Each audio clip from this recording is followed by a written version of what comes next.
Hi, Tyria, and happy Friday. Welcome to Guild Chat. I'm your host, Ruby, and I, along with my dev guests, are going to be talking today about the episode 6, season 4 finale to Guild Wars 2's season 4, War Atone. There's been a lot going on this week, and I'm just still trying to cope with everything. Yeah. So, yes, that's been... It has been a lot of my week. Why don't we go ahead and jump right in, because we have so much to talk about and so many questions from you guys that I want us to get answered. So why don't you guys go down the line, talk about who you are, what you do here at ArenaNet, and what you worked on for episode 6. All right. Hi, I'm Alex Kane. I'm a narrative designer here at ArenaNet, and I was one of the writers on War Eternal. Yay.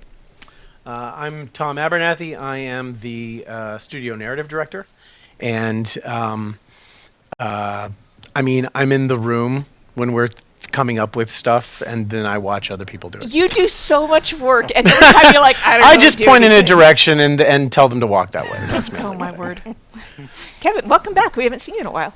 Oh, been busy working. Thank you for that. I'm Kevin Freeman, game designer, and I worked on the final instance for this episode. There was a lot. Yes. Well, why don't we start with talking about the overarching story here. Let's start with the obvious. A spoiler! Yes! Huge! You guys, we're going... Okay. Yeah, if you haven't played it yet, you don't want to hear this part. No, I want to be so clear. Yeah. I love you all. If you don't want spoilers, leave. Go away. It's going to be on YouTube. Watch it later. Yeah. We're not holding anything back. Nope. There are going to be so many spoilers. Yeah. Do you understand what I'm saying? And they're not little spoilers like, oh, there was a coffee cup on the set. They're they're big Nice. spoilers. Yeah. It was also not a Starbucks cup. Right. By the way, That's right. That's important to me That's for some right. reason. Yes, we are spoiling everything. So, I feel like everybody is very clear on that. Okay. Okay. Just roll that Warned. spoiler thing You've one been more warned. time, just to make sure. Like a klaxon in a Godzilla movie. Yeah.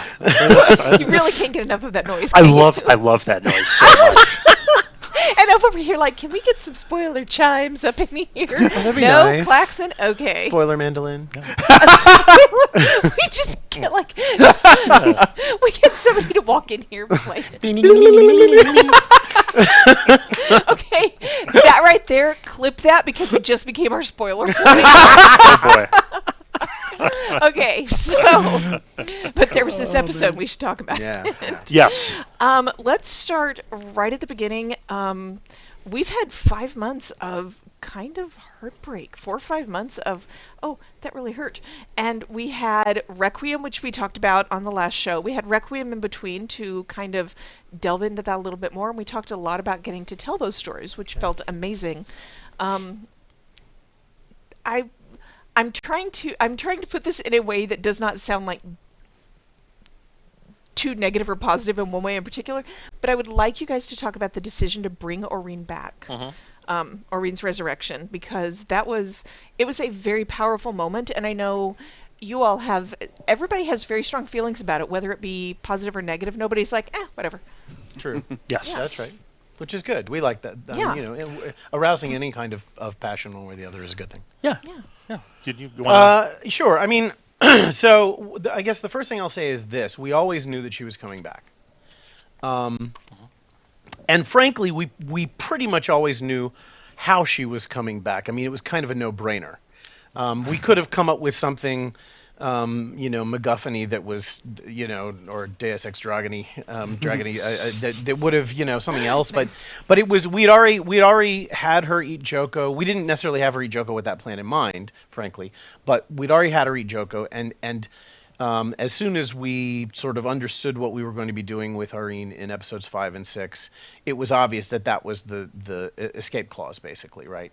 That said, we didn't want it to feel cheap, and we wanted to, in episode 5, have her die in a way which was massively heroic, and which which affected you. That was something we definitely wanted. We didn't want it to be a death where you go, oh well, she's coming back, right?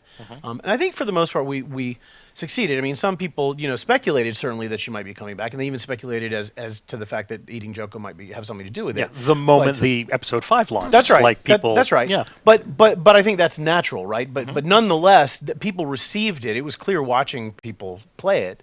They received it as a thing which felt final and real in the moment because they had believed she was going to live, because they had believed we were going to win. And what was fantastic about that is it makes such a huge statement about how all of the work that the designers and the writers did to take this story, which, as I said last week, is sort of our Helm's Deep episode, right? And where the good guys are small in number and they're up against a force that's much, much more massive, and almost certainly they can't actually win, but they have no choice but to try, because if they don't, reality will end and the world will be destroyed, right? And these guys and their colleagues did such an amazing job making that feel like a real war. You fought through a real slog. I mean, that 45-minute or hour sort of last part in the cave is wild. It's huge. It's massive. And you think that in a game you're used to the idea that you'd go through something like that and then you get the final thing because you win. And you win. And you'd already failed to kill Kralkatorrik once, so you figure, well, they're not going to do that again, right? So that's why we had to do it again. I mean, because that's what people were expecting, right? And I'll be honest, though, I don't think even we expected, I certainly didn't, for people to be so affected by it. Like watching streamers and other folks play and just, be devastated that the thing that we had told them for a very long time was going to happen did. I mean, that's a pretty great thing to be able to pull off, quite frankly. And I was super proud of the team, everybody who worked on it for making that happen. So that was thing one. And we planned that knowing that she was going to come back, Aurene, knowing that that Joko's magic was the way she was going to come back, not giving a ton of thought to how it was going to happen exactly until we were, Episode had to coalesce a little bit That's more. right. That's right. And the first thing that happened was that Alex and Neil and Lily, who were the writers who worked on it, started. We broke down what the basic beats of the chapters were going to be, and they started bringing in initial scripts. We have a process we've talked about before where writers bring stuff into my office hours and we do table reads. Everybody, we read through it just like actors and in our bad acting way, and that's how we sort of iterate on stuff. Everybody gives feedback and we fix things on the fly and stuff like that. And the three of them were bringing scripts in, and the problem was, and I alluded to this last week, I think, that tonally something felt wrong. We weren't sure what. And there's a lot going on because by that point we had decided, okay, we want the period between the end of episode 5 and the beginning of episode 6. We want everyone to be in mourning, because the players are in mourning. We want the characters to be in mourning. It's the saddest thing that's ever happened, and so it felt right to us to basically pick up in a similar emotional moment. What was harder to figure out was how should that change for the rest of the episode? Because episode 6 can't just be an exact replay of episode 5, which it could easily have fallen into, right? Sure. Oh, we're trying to kill Kralkatorrik in 5, now we're trying to kill Kralkatorrik again in 6. That's no good. What's different about that one and this one? And what we decided was that, and it took some really intense discussion to sort of figure it out.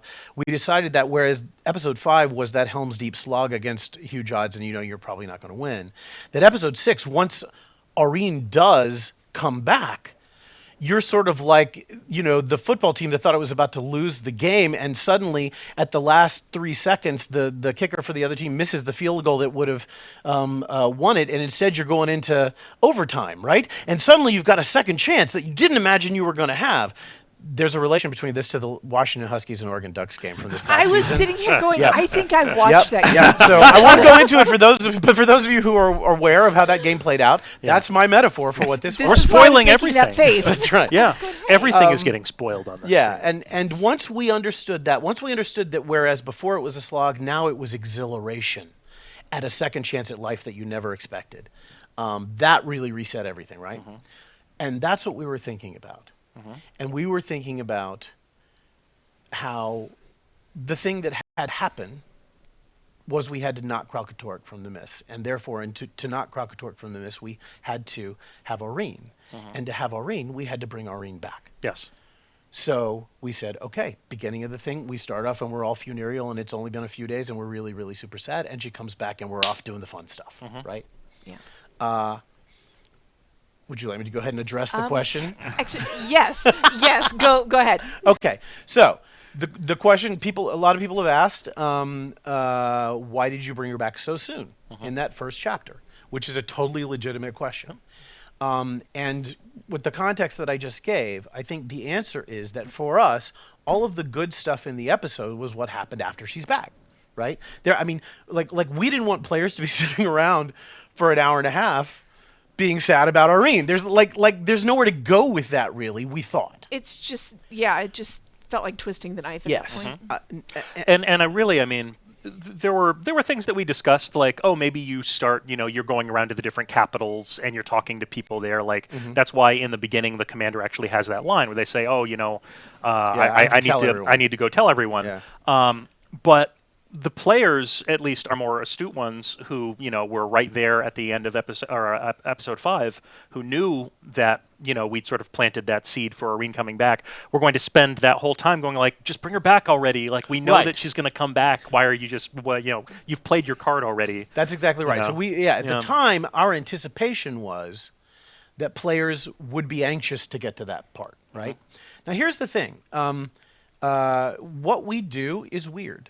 And part of our job... It's messed up. It really is. Part of our Our job... jobs are weird. A big part of our job involves us mentally trying to imagine what it's going to be like 8 months in the future or whatever as a player who's playing this stuff for the first time, and how we would feel in that environment, especially relative to the fact that it's been several months since Aurene died, and I've sat with that for a while, and we didn't at first know about the Twine stuff, but that came a little later. Yep. So we have to mentally imagine the whole experience that you guys eventually get to play.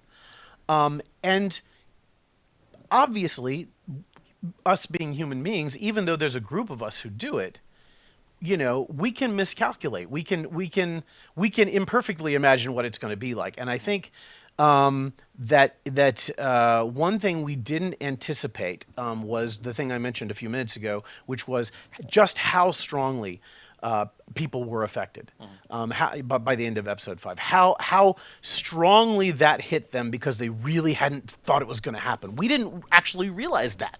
We thought enough people would sort of be like, yeah, it's a serious possibility. But nobody did. Everybody was shocked in the best way. And as soon as episode 5 came out, and episode 6 is fairly long way down the road at that point. Yep. We got together and started talking about whether or not we had, miscalculated, and whether people were so affected that bringing Aurene back in the first chapter wasn't going to feel like the thing they wanted, but instead was going to be a thing that might feel unearned in some sense. And we didn't have the benefit of Avengers Endgame, and we didn't have the benefit of this Game of Thrones season. There are a lot. It's funny because there's a lot of stuff going on in the culture right now where there are somewhat analogous situations, right? And if we were writing it now, we could look at the examples of all those things and see how they did it, and sort of make some choices. We did talk about, like, say, Star Trek III: The Search for Spock, and some other stuff like that we thought had similar kinds of, you have a character who's beloved who dies and then somehow is brought back. How much time, things that do that successfully, how much time does it take? Maybe you need to go, maybe there needs to be a quest and we need to go find things that will make it possible, stuff like this. If we had to do it over again, it's possible we might make some of those decisions. We might have decided to try to put an instance in before the first one, but that wasn't a thing at that point that we could do. The instances and open world meta stuff and all that was pretty well locked in. And so instead we thought, well, okay, we'll mitigate it as best we can, and hope that people are enough sort of with the journey that we're trying to take them on that not too many people will feel like it happened too fast. And the Twine pieces again were a huge part of that. We talked about that last week. So helpful to let people spend some time in the minds of the characters in the interim between the end of 5 and 6. And we also did. We've messed with pacing in the first chapter a bit. Yeah. Did some polishes. Yep. I mean, our once we know that the open world is taking place on Dragonfall, and that's where the lion's share of gameplay is going to take place. Everything before that, we have to figure out like, okay, how long does it take to get the player to the part where most of the gameplay is? And so, chapter 1, that first instance was, it used to be a lot longer, and there used to be like a bigger speech, and people are watching this with our robo voice, of course, like we hadn't recorded any dialogue, and people are just like, this is excruciating. Like, oh my god! I feel like it's less heart wrenching with robo voice. No doubt, absolutely. But that's why robo voice sucks, because it doesn't give you a good sort of feeling of how things are going to play at all. Yeah. And we're play acting this stuff too, in our writer sessions, and it did once we had sort of figured out the formula for how we were going to get players to the open world, it really just became a question of pacing and what feels good. Bringing in the Zephyrite choir, I think, was a part of that. Yep, that was a recommendation so good. to come in and help sort of explain how it's like, is it really just Kaith like pulling one thing out which that it does started it? out as, or doing the long walk through the cave again, sort of reprising the one that you do at the end of 5, but now there's people there and they're talking to you and stuff like that. Like we tried to sort of extend the moment before it happens as much as we could, both for the timing and also just to give it some weight, right? To let you soak with that for a minute. Before we get to the happy stuff. Yeah. So, something else that I feel like was probably a consideration that I mentioned here and there was that you also have to take into consideration that a lot of players played this back in January when it came out, months ago, and they have been sitting with this for a while, and they've been reading the Requiem, they've been participating in the Twine stories. There's also a group of players who just came back, and they were hearing about this finale, and for them, this happened like that. Right. And how did those discussions go, where you talked about walking that line? I mean, the way that we've always sort of hand-waved how time passes between episodes, because if you're playing it as they come out, then there are these multi-month gaps between the story where, your commander goes off and does raids and fractals and world bosses and all that other stuff that isn't necessarily part of the story. For this one, we did want to suggest that some time had taken place.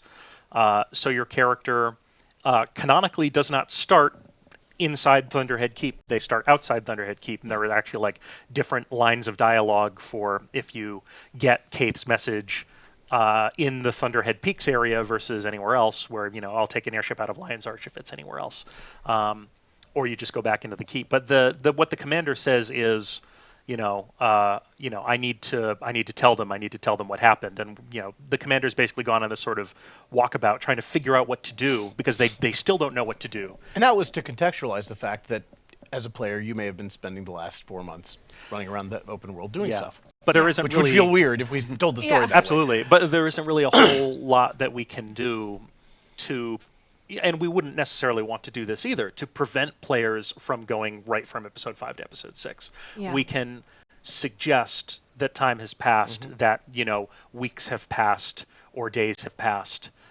since the end of 5 and the beginning of 6. In our heads, that's what we sort of imagine with the Requiem stories. In Kaith's story, she very clearly, says, the commander's been gone for a while. I should probably give him a call, and give them a call. And, it's one of those things where,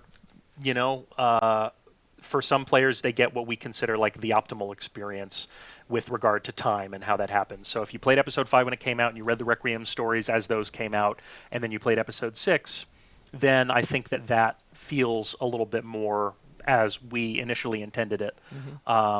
But players can go right from 5 to 6, and it's not the wrong way to play it. Well, It's just a different way to experience I it. think this is a challenge for serialized storytelling in general, right? Sure. Especially since the Netflix binging model sort of came along. People who make serialized stories, whether they're for television or in games, have a real challenge right now because there are a number of different kinds of distribution models. And in our case, there is, as you say, a distribution model which is basically generally irregular. In other words, you can play stuff as soon as we put it out. Or you can wait and play a bunch of it at once, just like you can wait and binge Orange Is the New Black all at once, right? And I think Umbrella Academy, but yes. okay, but I think that's a very sort of 21st century problem for those of us who do this sort of storytelling, because we can't necessarily anticipate exactly how our audience is going to be ingesting this stuff and at what pace. Right. Yeah. And so we do, it used to be that there was a presumption here that between the episodes, basically as much real time elapsed as happened in the real world while players were waiting for them. And at least since I've been here, we've sort of dispensed with that because it felt very impractical. We like to be able to do cliffhangers. We like to be able to do things which could basically pick up whenever we want them to. So we sort of just forgot about that rule. But we do, I think it's fair to say, our mindset when we're making stuff is that the ideal way for you to consume it is sort of at the pace that we're publishing it, essentially. I mean, that's the way that we're writing it at the very least. Right. But we're always thinking about the other scenarios as well. Yeah. There's. Oh, go ahead. Sorry. No, please. Yeah, please. I did want to say kudos for the crystal in the heart thing, because when Aurene explains that was why she couldn't just immediately regenerate, it's an extremely time agnostic placeholder. Took a while. Took a little longer. Yeah. So kudos to coming up with that. That was a really great way to bridge that gap. That I think was somebody in the writers' room said, well, wait a second, how come she couldn't have done it faster? How come she couldn't do it immediately? We have to answer those questions, right? Yeah. Thank you. How long does it take you to heal when a crystal stabs you through That's the heart? right. Exactly. And it's not just that it stabbed you through the heart; it's that it's lodged in there. That's right. So yeah, It stayed there. Yeah, that's actually a good point. Speaking of Aurene explaining, I want to talk a little bit about Aurene being able to explain anything with her own voice, because it's amazing. We talked a little bit about when she branded Keith and said, "Speak through me." And Keith maybe wasn't talking. Well, Keith was talking, but Aurene was talking too, actually. Yeah, if you go back and layered. That's right. If you watch that cinematic very closely and listen very closely, you will hear Nika Futterman, Teen Aurene, speak that line, "I am not him," along with Kari Walgren, who plays Keith. And most people didn't hear it. Most people heard Kari, and that's okay, because that was what we meant for the other people listening to Keith in the room to hear, right? The Aurene voice is mostly for the player. Probably the people in the room don't detect it. But we had already cast Nika Futterman as Aurene at that point. We knew that we were going to move forward with her, and so we got that one line for her for episode 5. And then a whole bunch more for episode 6. Yeah, so this is our chance to introduce another new voice actor to the Guild Wars 2 lineup. Nika Futterman has done a ton of stuff. I don't know about the rest of you. In our household, we were all very excited because she is Asajj Ventress. Oh, right. Yes, Kent over there, super excited too. Well, and me, she played the villain Silhouette in the very first game I wrote, Destroy All Humans, at the beginning of my big career, and so and I haven't worked with her since then actually, but I adore her. Everybody adores her. Yeah, she's on the Loud House. Yeah, she's had an amazing life. Yep. I'm not even going to go into it, but she's one of those people who you're just one of the most amazing people I've ever heard about. Yeah, it was awesome. Yeah. When I found out, I texted my entire family. I was like, "Hey, this is who is going to be working with us. Here's her name. I will wait while you go to IMDb." And it's just screaming in my text. So we do have a little clip of Nika doing her thing in the booth. Mark, can we take a peek at that? Let's go to the tape. Go to the tape. Now we must ride. Scion and champion, Flash Kralkatorrik, from the mists. I forgot her big glasses. Yeah. I love it so much. Yep. She's And- dynamite. Yeah. So welcome, Nika. Yep. Awesome work. That was something that I think a lot of players were really interested to know more about. How we decided, okay, Aurene's going to have her own voice. This is how she's going to communicate with us. What were those conversations like? Well, I mean, the first thing is our dragons have spoken frequently, right? And particularly Glint and Vlast, both of who are relatives of Aurene, spoke. Thank you for breaking my heart with Vlast, by the way. I appreciate you hurting me. Sorry about that. I know it's too soon. Always. And so it seemed, but we hadn't yet had Aurene talk. I don't know that was even necessarily a conscious, positive, active choice. We just hadn't done it. Yeah. We were trying to figure out when it should happen and under what circumstances. And the thing that's always true with Aurene is she is, and I hope this gives some context also to why we made the choice to bring her back, that Aurene is utterly unique in the world of Guild Wars 2, right? She is a dragon like has never existed before. She's been raised from an egg by people, by mortals. She understands mortals and the value of mortals in a way that I think it's safe to say the other Elder Dragons that we've seen do not. And even Glint and Glass, to some degree, I think, don't have the same... Glint and Blast. Sorry, Glint and Blast. What is it, Glint and Glass?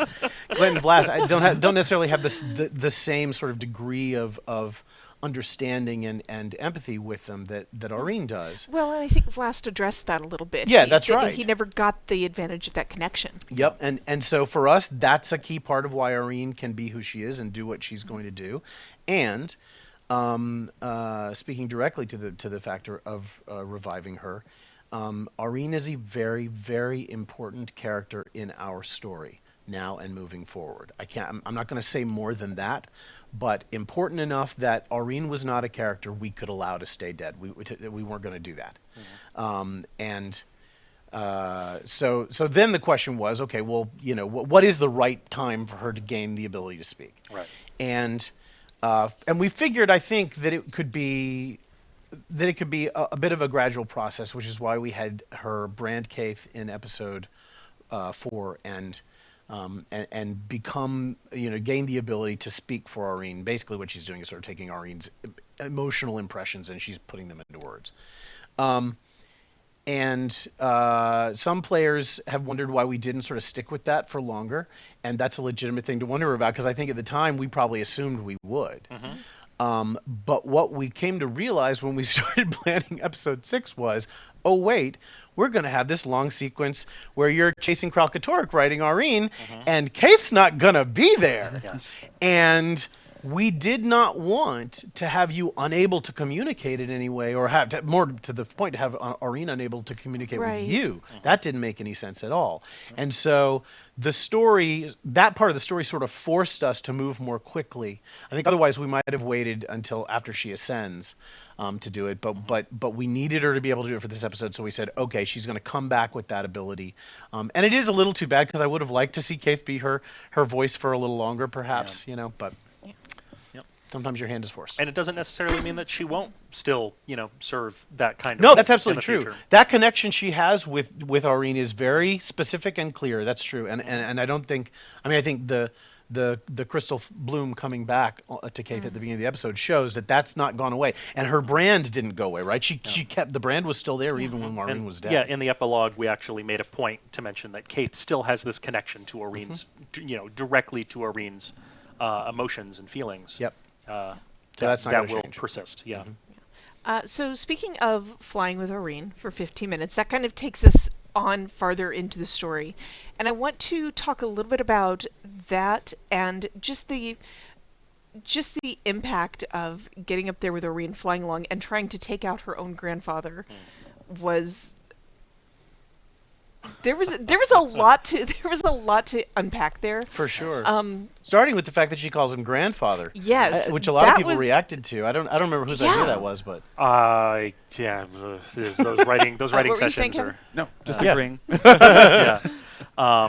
Yeah, I don't know whose idea it was exactly, but I know that the moment it was suggested, the room got very excited Yeah, about it. it was because right. we were trying to come up with something for her to say Yep. when she attacks Kralkatorrik and slaps him across the face. Yeah, you know? that acknowledgement And- was that was an impactful moment. I think that's right, and we were always aware of that. I mean, I think maybe Glint doesn't say it specifically, but she certainly refers obviously to Aurene as her child, and so there's, I mean, all you have to do is do the math, right? Right. And it's possible that it was actually the writing of the last chapter that may have influenced that, because when we decided, and we can talk more about this in a while, but when we get to that part, but when we decided that Kralkatorrik was not just a rabid shark, and that we wanted him to be a person. One of our sort of slow changes to the world over this season has been dragons are not crazed wild animals with no rationality. They are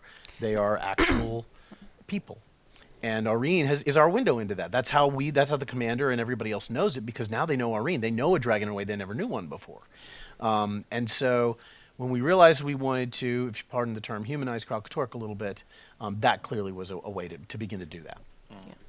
And that was that decision to humanize Kralkatorrik, and we can speak to that a little bit more later on, because that was a question that a lot of players had, was how did you come to that decision?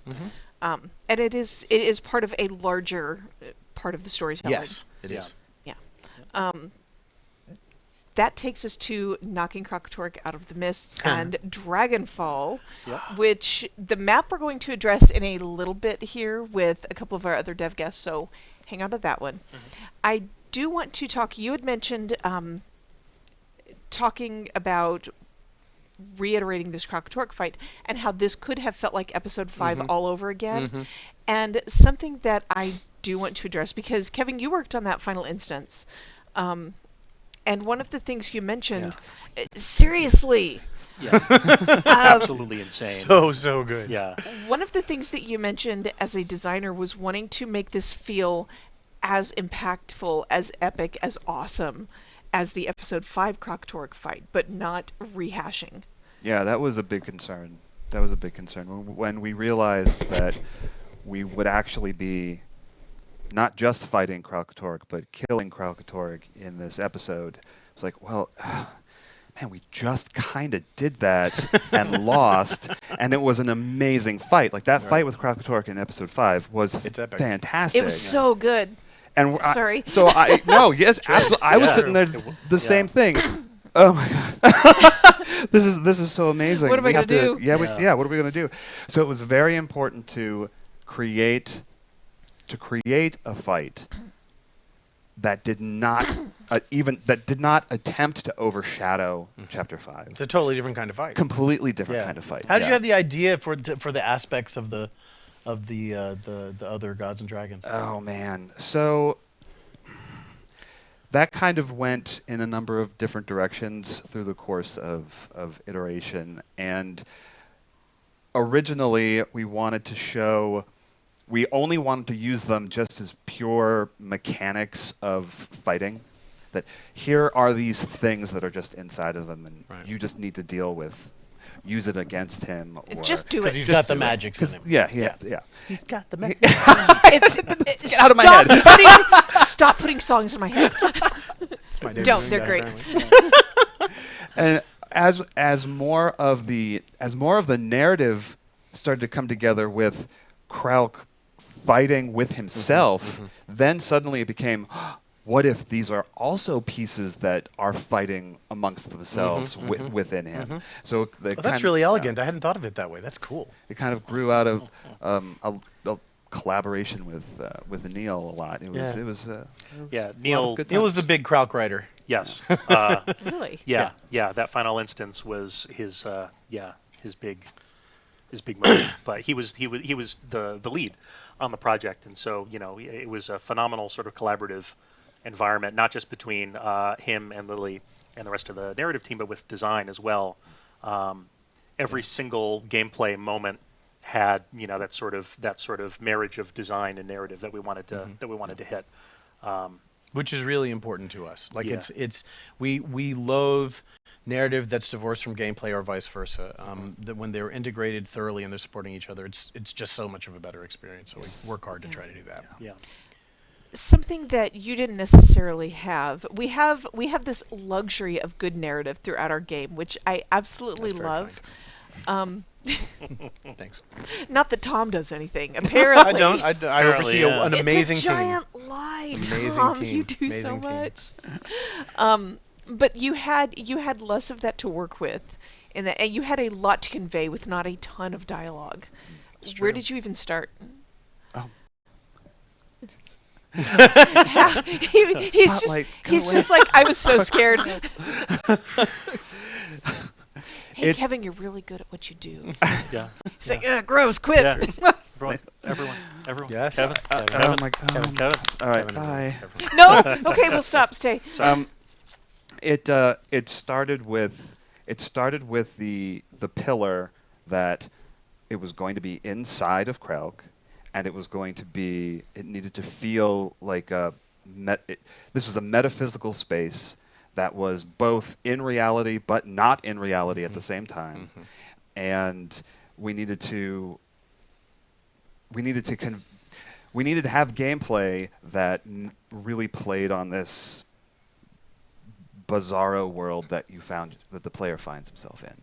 And as interesting as that may sound, being handed a nearly completely blank canvas like that and just do it, it's That sounds terrifying. it is. Yeah, It was very terrifying. As a matter of fact, the final instance was the last one to get approved because it went through so many Really? iterations. Yeah, Came in very late. Many different versions of that final instance went through the ringer before we finally landed on what we did. The other thing too, the choice of setting it inside Kralkatorrik, which leads to that both real and abstract space thing, which I love, which is so trippy, but which created problems for us at the end of it. Like that's born too of what you were talking about before, in the sense of, in order to make it different from episode 5.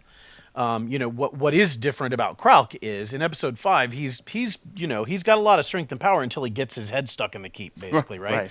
But in this, we knew from the beginning that midway through or at the end of the first instance, basically, I mean he's pinned down by chunks of islands pulled from the mists and all that stuff, and he's definitely down for the count. We've got to finish it, but at that point we've accomplished a lot of what we needed to, right? Yeah. And so I can imagine the challenge that it presented you guys with. Okay, what do I do to make that interesting? A dragon who can't really fight back that well, right? Right, yeah.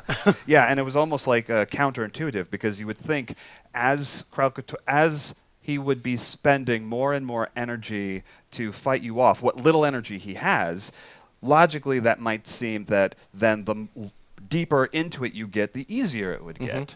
But that's not That's not what you not want. good gameplay. No. Right, so That's right. so it was a challenge. And I think the solution is really brilliant. And I don't remember when we all decided that it did need to be a space that wasn't exactly representational of reality, but maybe just goes along with I'm going into an elder dragon who's as big as Manhattan, right? Right, yeah. What is that going to look like? Yeah, Nobody totally. knows. And we sort of, I think we all sort of liked the idea. There was a lot of discussion, frankly, of, at least in our room, in the writer's room, about 2001 and everything that happens from the when Dave goes into to the Stargate, basically, to the end of the movie, where he ends up in that weird Louis XIV's French hotel room of the mind, right? Like we, and I think that sort I'm of. sorry, I can't unsee it. I think that was a big influence on our thinking, just in the sense of it doesn't have to be a thing that you totally understand, and it doesn't have to be a thing that's naturalistic. It can be imagistic and representational and evocative of mood and tone, and which is why you can get to what we call Kralkatorrik's heart, and it's a big glowing ball. It's nothing that actually looks like a heart, or it doesn't seem to be functioning exactly that way, but it is, as they say in the episode, the core of his power. Right. Yeah. Yeah, the heartbeat. You commented that the heartbeat was something that you could use to contextualize. Yep. Oh yeah. There was a lot of at one point there was a lot of dialogue in that beginning sequence in the instance where we are explaining lots of exposition. Right. Explaining, Just explaining, the and worst. suddenly we were like, there are too many words. How can we Yep. get the same message across with fewer words? Yep. And this happened in the writer's room, so I wasn't there for this, so I don't know who originally came up with the idea, but this idea of the heartbeat being this, conveying this information of he's not only is he still alive, but we can see how hurt he is by the how fast and slow it is. We can give that momentary feeling of, oh, we won by it stopping, and then having it start up again spontaneously and having everyone react to it. And so with the heartbeat and a few gasps, we managed to convey the same as we were trying to do with like 15 minutes of dialogue. Yep. Could have been audio. Could have been Chris and Jason. That may have been their idea. But I mean, one of the things that from our point of view that motivated that is, and this is a thing for anybody who is aspires to be a game writer or a screenwriter for that matter, because it's a guideline that comes from screenwriting. But something that we talk about all the time on our team is, unless you're Quentin Tarantino or Aaron Sorkin, fewer words are better. They just are. There's no way around it. I hate it because I overwrite like crazy, and I love writing dialogue too, and hearing people talk, and especially if it's exposition. It's like, I mean, you may as well just cut your head off. It's a hard and fast rule, and so we're always pushing to try to cull and make things more concise and boil stuff down so that every word is doing a lot of work and carrying a lot of information on its own and is not in any way superfluous. That's just a general rule we aim for. So. Yeah. All right, so I want to get to the grand finale of the finale. Yep, the finale of the finale. season. Yes. Of the end of the beginning. Because we have a couple more things to talk about, and then we have a lot of questions, and then we have another segment. The show is never going to end. Woo! It's going to Guild Chat It's a Marathon. marathon day. we're gonna be like rivaling. We were talking about Endgame, and we're gonna be like rivaling Endgame. Right, We have to have an right. intermission. So let's talk about the Ascension. I've warned you guys so many spoilers. Yeah, right. There's a lot of spoilers in the episode. So it's just Yes. I Here want comes the kaiju. mandolin. Here comes the kaiju. Can we get a spoiler kaiju? Yes. We need a new room every time because it just crashes through. So is that the end that you always knew was coming? For this season, Yes. probably. I mean, That- certainly by episode 3, we knew that was Yeah, where we were going. Aurene ascends. Yes. In general. Yes. We knew that was what we wanted. Yep.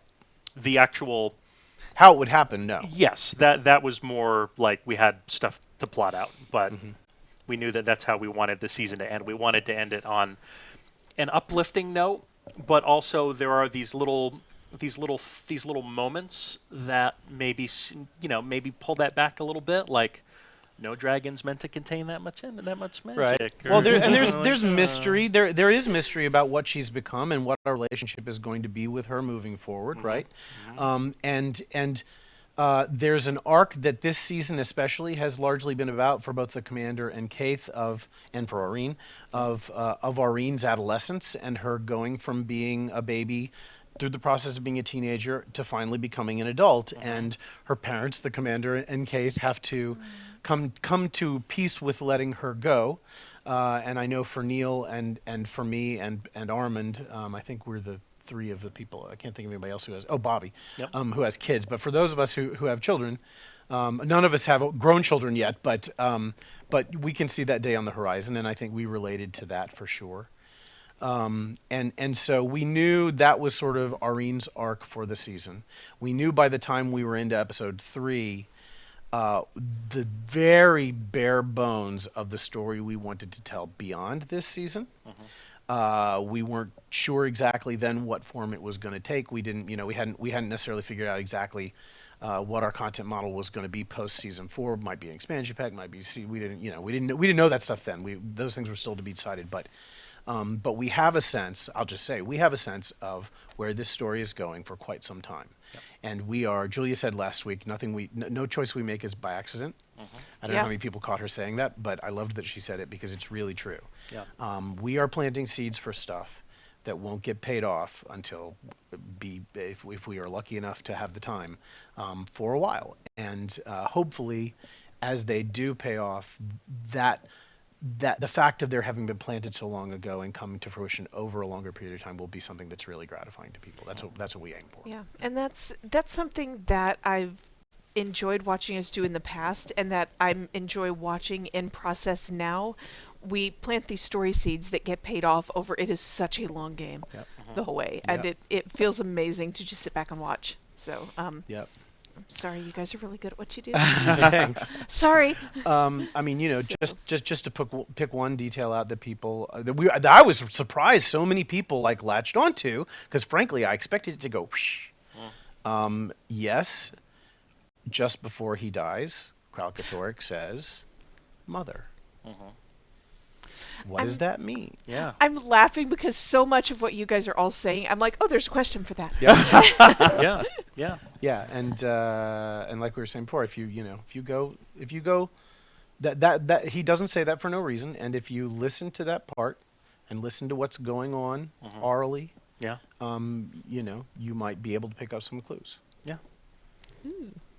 All right, so Kevin, you have some bugs that you worked through. Oh boy. On this that I want to talk about because very they're fun great. bugs. Oh man, the best. Yeah. And, all right. and so simultaneously the one I hate the most. Oh no, it's so good. All right, give us context. All right, so picture it. Scene. Sicily, 1824. And that's what the inside of Kralkatorrik is like. So I come into work one morning, and Tom is crying. So good. Napoleon's army is wreaking havoc across Europe. And I fire up our tools to start the day's work, and I am greeted with this bug, and it made it absolutely unbearable it just could not work that day. It at least not with headphones on. Okay. So with that, Let's go to the tape. let's go to the tape. Run a centaur. I could outrun a centaur. I could outrun a centaur. I could outrun a centaur. I could outrun a centaur. I could outrun a centaur. I could outrun a centaur. I could outrun a centaur. I could outrun a centaur. Yeah. Yeah. that, I don't know about you two, but I feel like I could outrun a centaur. For some reason, there was an audio bug that caused the first line of every dialogue to continue to play over and over and over. It didn't stop anything else from playing. Like the whole rest of the dialogue would still play. Sometimes it was contextual, but the first line would definitely repeat over and over and over, stacked on top of the next one, stacked on top of the next one, and then even the automatic ones like the sprint response. I can outrun a centaur, just over and over and over. Couldn't stop it. Everyone in the office is like, no. It's great. And that line especially, I love Brian who does our PC human female, but that line to my ear frequently plays in context where it really isn't appropriate. And so to hear it that sort of taken all the way to the extreme in that bug freaks me out. So it's obviously not still there. Correct. Although I do feel like I hear that line as often. And I like that we had Alex noticed it. I think we had special little robot voice. We had robo voice in there too. Yeah. Just for an robo voice extra next little to treat. That's right. Yeah. Yeah, A little more our chaos. robo voice is Really good actor. yes. What? It pronounces Kralkatorrik as Kralkatorrik, Yeah. which is Oh, fun that's right. for episodes that feature A lot of Kralkatorrik. the names in Path of Fire, the Alolan names were just mangled. I Kanach. Kanach. Kanach. Oh, that's right, Kanach. Yep. I have said this before, but way back when we had like the acolyte of Balthazar in Lion's Arch, there was, and you were arguing with like Balthazar's, and he had one line where his line was just. And hearing that in Robo voice was one of the joys of my life. Did it does. actually do it? It likes to spell Yeah. things out. Yeah. Sometimes it will try to do that, but sometimes it'll just be like PPF, Yeah. PPF, No, PPFH. A and D. It spells out and. Yeah. For no real good reason. I mean. What? Yes. Really? Yes. Yeah, in my instance, where you walk into the ley line room and you see the 3 ley lines, and Ritlock is like, "Oh, here's the ley line. Oh, and another, and another." Well, with Robo Voice, he goes, "And another, A and D, another." Like, what? Is he drawing it out? Is it like A ellipses in Yes, ellipses? if it's connected to an ellipsis, that's exactly what it is. If Oh, it's connected okay. to an ellipsis, he spells it out. We need like a best of Robo voice. Oh my gosh. It would be an excruciating Yeah, I don't have anything to do with that test episode. of, no, we will not be guest starring. The in bane that of my existence. some good, I mean, not even just bugs, but just factors of the development of this episode, like temporary textures on Kralkatorrik in chapter Yeah. in the flying chapter. Before he got final chapters, Before he got his skin. Before he got his skin, he had this rainbow sort of pattern on him with like little numbers and everything for the final texture. And so you're just flying behind this. 5 mile giant, rainbow Magenta, dragon. yeah. Paint by Yeah. numbers rainbow. It looked was like a paint by beautiful. numbers book. It was Beautiful. fantastic, majestic, if you will. I want that screenshot later. I'll give it. Yeah, there's a screenshot. I'll send it to you. If people have never seen, stages in the game development process, that kind of polish comes in really late. Yeah. So stuff Yes. looks like crap until very late in the process. Well, we've and shown, sounds like crap. Yeah, we've showed some of the development stuff here on the show, and I mean, it goes all the way from like crummy whiteboard drawings to like really terrible paint messes. Oh shoot! If I had known that's what you wanted, I could have sent you a bunch of that. Yeah, that Okay, stuff is the fun. more Yeah. garbage, the better. Oh and my I'm gosh. not even right. There's Isn't plenty. that like Yeah. you guys Oh, yeah. want to see like the really rough early stuff? Mark is giving like huge thumbs up Yeah. behind his table. Yep. Yes, we want. If you like scrolled something crappy in paint, give it to me. This is what I want. Yep. Yeah. Like, there were little bugs for the conversations in the open world, where when you go speak to the head of a camp, these little contextual boxes will open up, and depending on which step of the meta you're on, they will have different responses for you. But I had to script them myself. What did for, you for, do? For reasons. What did you do? It wasn't so much what I did, it's what I didn't do. I didn't have conditions for all of them, which meant that when you would talk to a character, every single one of the meta, like one of those conversation pads would be there simultaneously. So you'd go talk to a character and just be like, "Can I help? Can I help? Can I help? Can I help? Can I help? Can I help?" Please, I really want to help. Yeah, so you looked like a very overeager commander. The first bug I got was like, there are all these options to help. And I'm like, yeah, I know. I scripted them. And then I saw the bug. I'm like, I didn't script them. I will find out who did that immediately. Yeah. So, what was the highlight of working on episode 6 for you? And you guys have this question coming, so be thinking. Okay.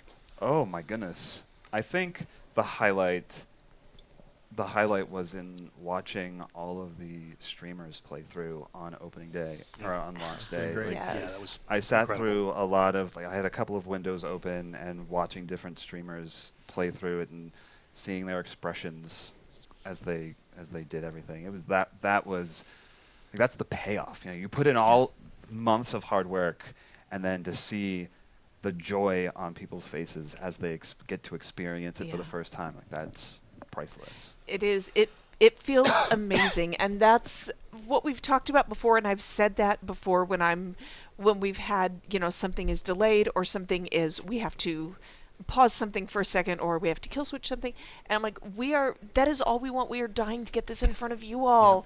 This is why we're here, is to get this in front of you. So seeing all of you, I mean, we're all sitting around watching streamers, we're watching people play it, and we're listening to reactions. And something that I have done a couple of times is share around with the teams all of like the various social media and forum reactions and stuff. And because it is an absolute joy to finally get it in front of everybody. Yep. So yeah, that's a huge highlight for me too. I had a brief online chat with Aurora Peachy on Tuesday. Oh Actually, yeah, you were telling about that. Yeah, and she said, "Oh, it's such a blast to know that the devs are watching my stream." And I said, "Well, listen, believe me, it's at least as big a blast for us to be able to watch people react to what we've done, because you don't get that in any other medium except live theater, right? You make movies, you make television shows, you write books, whatever, any other creative entertainment medium. We don't get to watch people receive the work that we do In real time. In real time, Yeah. and to have streamers that we can watch doing that, for me, is a joy. I've never had it before I worked here, and it's just delightful, and I love all of them. You just reminded me of something. When we did that compilation of streamers' reactions for episode 5 at the end. Oh, that's right. And we started pulling together different clips and things. And I started asking around. I was like, hey, if anybody has something good that they saw, like if you were watching a particular streamer, let me know. And I was like, I don't know if I'll really get anything, but we could use the help because we're on a pretty quick timeline. And everything, like throughout the company, stuff was pouring in. Everybody had somebody that they wanted to share. Everybody was just like, oh my God, yes, I've been watching streamers all day, and this is amazing. You have to look at this one, and this one, and this one, and this one. And everybody had just been clicking all over the place watching. And just everybody was so excited. Yep. And it was like that for this too. It was. But for the end of 5, I remember we had, I don't know if maybe it was just internal, but somebody did a little compilation video of people watching the end, which was... it was not, we showed it on the show too. Cool. Yeah, it was. Yeah, it was so cool. Yeah, it was so good. I think Mark put that together, so. Oh, Nice nice job, job, Mark. Mark. Done. You have a future in video. I don't know if you knew that. Well, thank God, because that's part of what we're paying. That's you. right. That's right. Yeah. Lucky for us. So, how about you? Was that your answer too, or do you have a if so, that was a good answer. But yeah. That would be a fine answer for sure. I think that my answer has more to do with the fact that, and I think we talked amorphously a little bit about this last week. We didn't get into details because we couldn't yet, but that this episode was a particularly difficult birth, in the sense that, for the narrative team at least, dialing in specifically things, as I've said, like tone, and figuring out, we've built up over so long, not just one season, but there are things, from since Aurene was an egg, we're paying off stuff that's a couple seasons and a couple of expansion packs old at this point, right? And there's a lot of stuff, a lot of big stuff we know that we have to accomplish, which is why some of the streamers are going, whoa, Aurene just got revived and now I'm flying on her back and I'm chasing Kralkatorrik and I'm still in the first chapter. What the hell? Which is, we have a lot of stuff we got to do here that we've built up to, and episode 5 also, it wasn't as difficult to birth, certainly, but it was big, right? There's obviously the last 45 minutes especially are just like. Kevin's like, I know. And I'm very tired. he had to play it far more times than he wanted to, I'm sure. And so for 6, figuring out how to stick the landing was just something that, for whatever reason, didn't ever seem like it came easy for us. It was a thing we really, every day in the writer's room, we were working over material and talking about it and trying to figure out why we didn't think it was working. And Alex and Lily and Neil did drafts upon drafts upon drafts of, especially this scene at the beginning with Aurene, and also the stuff at the end inside Kralk. Trying to get that just right, trying to make sure there's not too much exposition, trying to figure out how can we be abstract in that sequence and yet not make people go, what the hell are you doing, right? And which is one reason, to be perfectly honest, that we have Aurene say, I don't know what's about to happen. I can't explain it to you, but I want to share it with you. Because we knew if we tried to explain it, it wouldn't make any sense. Aurene is becoming an elder dragon. That's all that you need to know. Everything else is... as Kevin said, it's abstract. Yeah, and so weirdly enough, though, the fact that it took such hard work to sort of, for the narrative part of it to emerge and really get nailed down and be what it needed to be. In the process, amazing work and amazing leveling up of writers that I watched. Not just Alex and Lily and Neil, although certainly for them too, but everybody in the room, because one of the great things about the process that we have developed is it constantly is making everybody in the room better, including me. And boy, what an incredible gift that is. I've been searching my whole career to figure out a way to do that, really. Because I always used to tell people, you've heard me say this, that I wish that I could take my experience as a reader in Hollywood, a script reader, for 2 years and bottle that and give it to writers, because that's the single thing that was the best education for me, was reading other writers' bad screenplays and seeing them make mistakes that I was making too, but now I could be objective about it and going, oh, that's why that doesn't work, right? And our writer's room process that we've developed does that on a daily basis for everybody in the room. And so the pride that I feel in arduous hard work, not only like the cave thing we talked about last week, the team just really ground through these obstacles and came through with a thing that I think just sings and is gorgeous and is abstract and beautiful, and you can in some ways take whatever meaning you want from the end of it, but for sure the story's not over. I couldn't be more proud of them, and I love every single one of them, the ones who are still here and the ones that are gone, for all of the incredible contributions that they made. Okay, top that. What he said. Yeah, I mean, the development of the episode gave this opportunity to see the whole team, not just narrative, but design, production, art, engineering, to see everyone at their best. There are things that we do in this episode that we have not done before in our game. And there's one moment in particular that I will not forget anytime soon. Taylor, who was the mastermind behind the flying sequence in the mists when you're with Aurene and chasing after Kralkatorrik, he'd been working on this for a while, and it looked stunning and different and weird and awesome. And there's a moment when everything just sort of comes together, like all the assets are in and the gameplay clicks and everything just sort of looks the way that you realize it's going to look in the final game.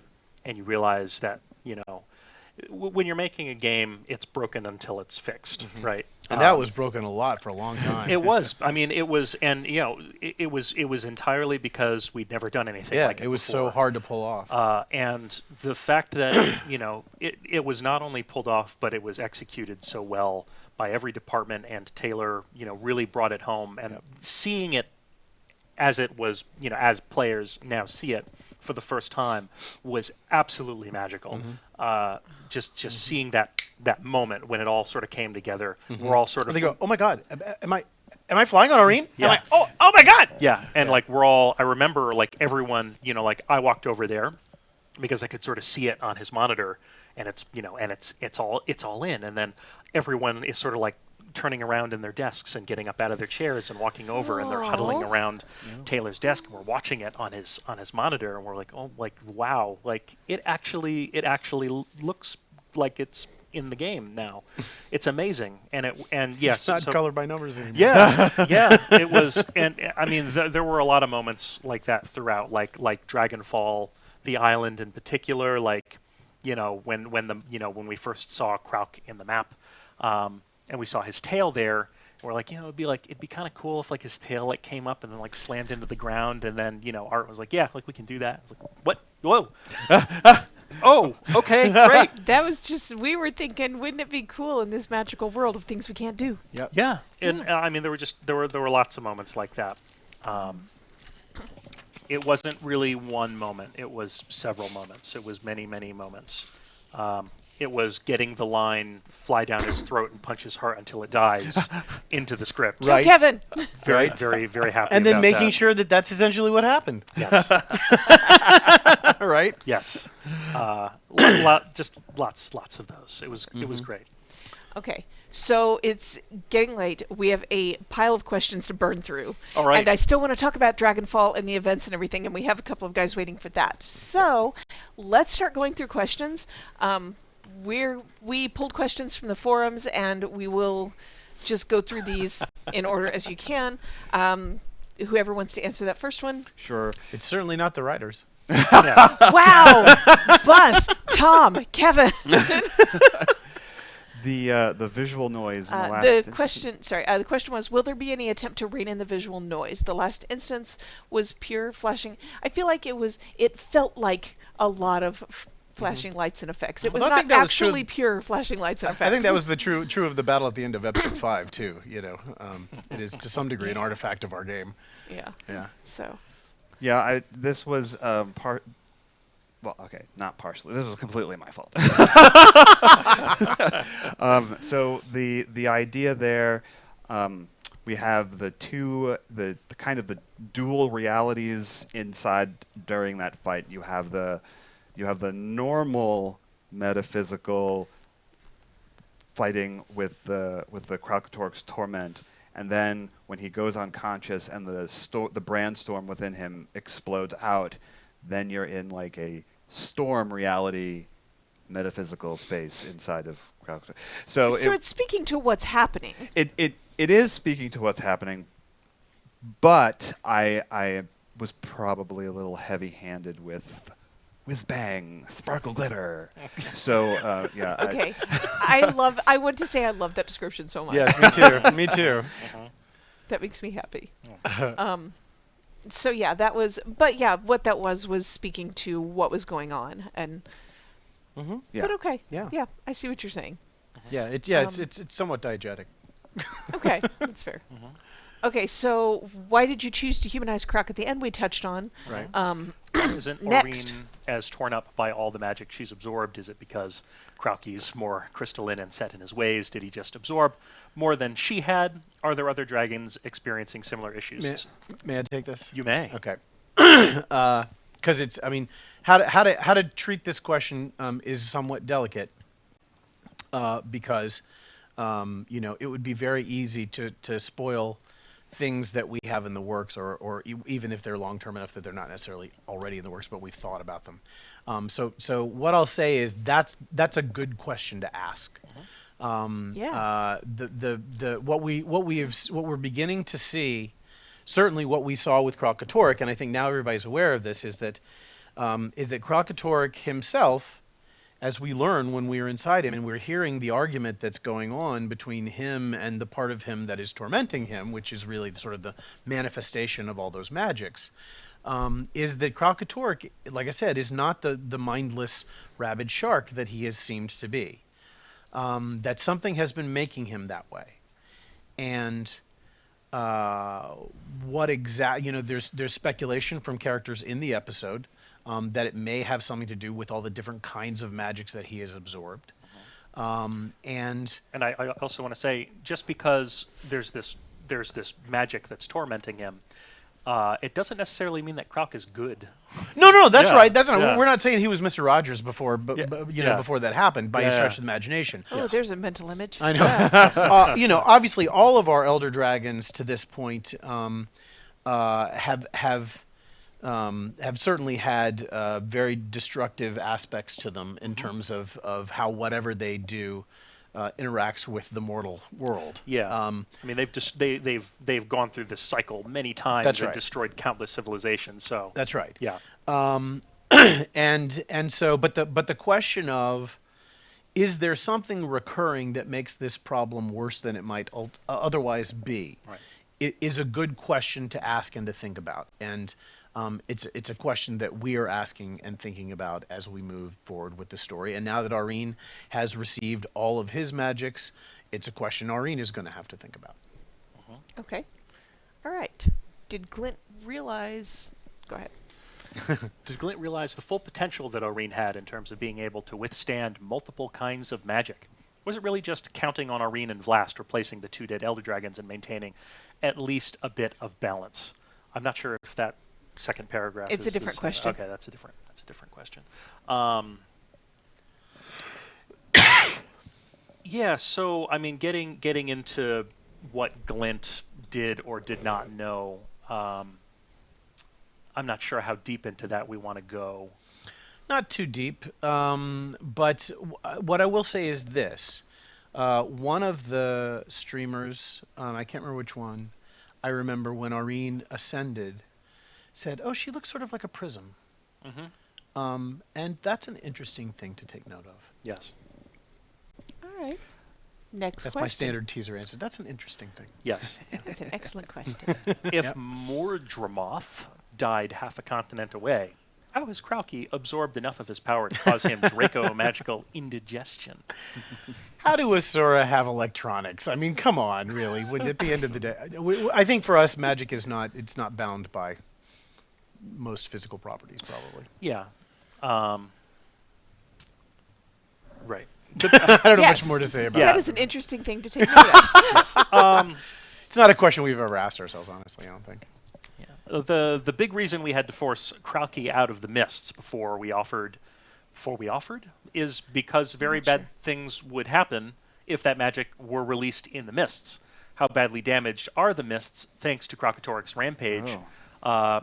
Yeah, so... Good question. Yeah, that's a very good question, and the answer is catastrophic. Yeah, it's probably pretty bad. Yeah, you're flying through there in the first chapter, and it's, there is a lot of empty space. Kralk has been devouring the mists for quite some time, after the end of the last episode. And, you're flying through it, and you're ripping holes through all of these different environments. Dragging chunks of it behind you. Yeah, it's pretty bad. And, like we've alluded to, that's not something that we're planning on just sort of... Right. There are definite repercussions for everything that's happened in the mists. Not for nothing. Yeah. Yes, indeed. All right. We can have more questions. Yes. Why didn't Kralkatorrik just eat Aurene? I mean, he did. Yeah, I don't even... Next question. Yeah, next question. Can the narrative team comment on why they chose to end this episode and season on a the end moment? Yes. So, it has been noted that in the verses from the Book of Balthazar that Zephyra is reciting over the trailer, that the last two lines of that are, "For it may be that death is not the end, but possibly the end of the beginning." And I don't think it's telling any tales out of school to say that you can see that Aurene's journey from being an egg to being a baby to being a teenager and now to ascending to adulthood, in a sense, and becoming an elder dragon, there's a complete arc there. There's a journey that is the beginning of her life that is now over. And she's probably got some life left to live. So... Something you said earlier put me in mind of how long this journey has been. Way, way back when we saw that glow coming out of the airship. Yeah, yeah. And again, I mean, predates me, predates you. Like, this is stuff, I don't know necessarily how much of what we sort of think we know now, people who were here then making those choices necessarily had in mind. But I know that we look at the choices they made and we go, okay, what can we do with that, right? Yeah. And so, with Aurene, we have found what we feel like in a lot of ways is sort of the spine of our story. The whole story seems to have coalesced around her over much of the history of Guild Wars 2, post-core game launch. And so... for us, that line was not glib. It is kind of the end of the beginning, I think. And that's an end, but it implies, that you're just getting started. Yeah. Okay, so you kind of touched on that next one. Is Rox going to be joining the Omicron? Is Rox showing signs of poor health during this episode, or is it just she's just afraid of monsters? So Or she pregnant, somebody asked. Yeah, yes. Somebody said, I think she's pregnant. She's been raising her cubs secretly off screen. Oh my goodness. Yeah. Okay. So Bram was the father, I think. In that. Oh. I know.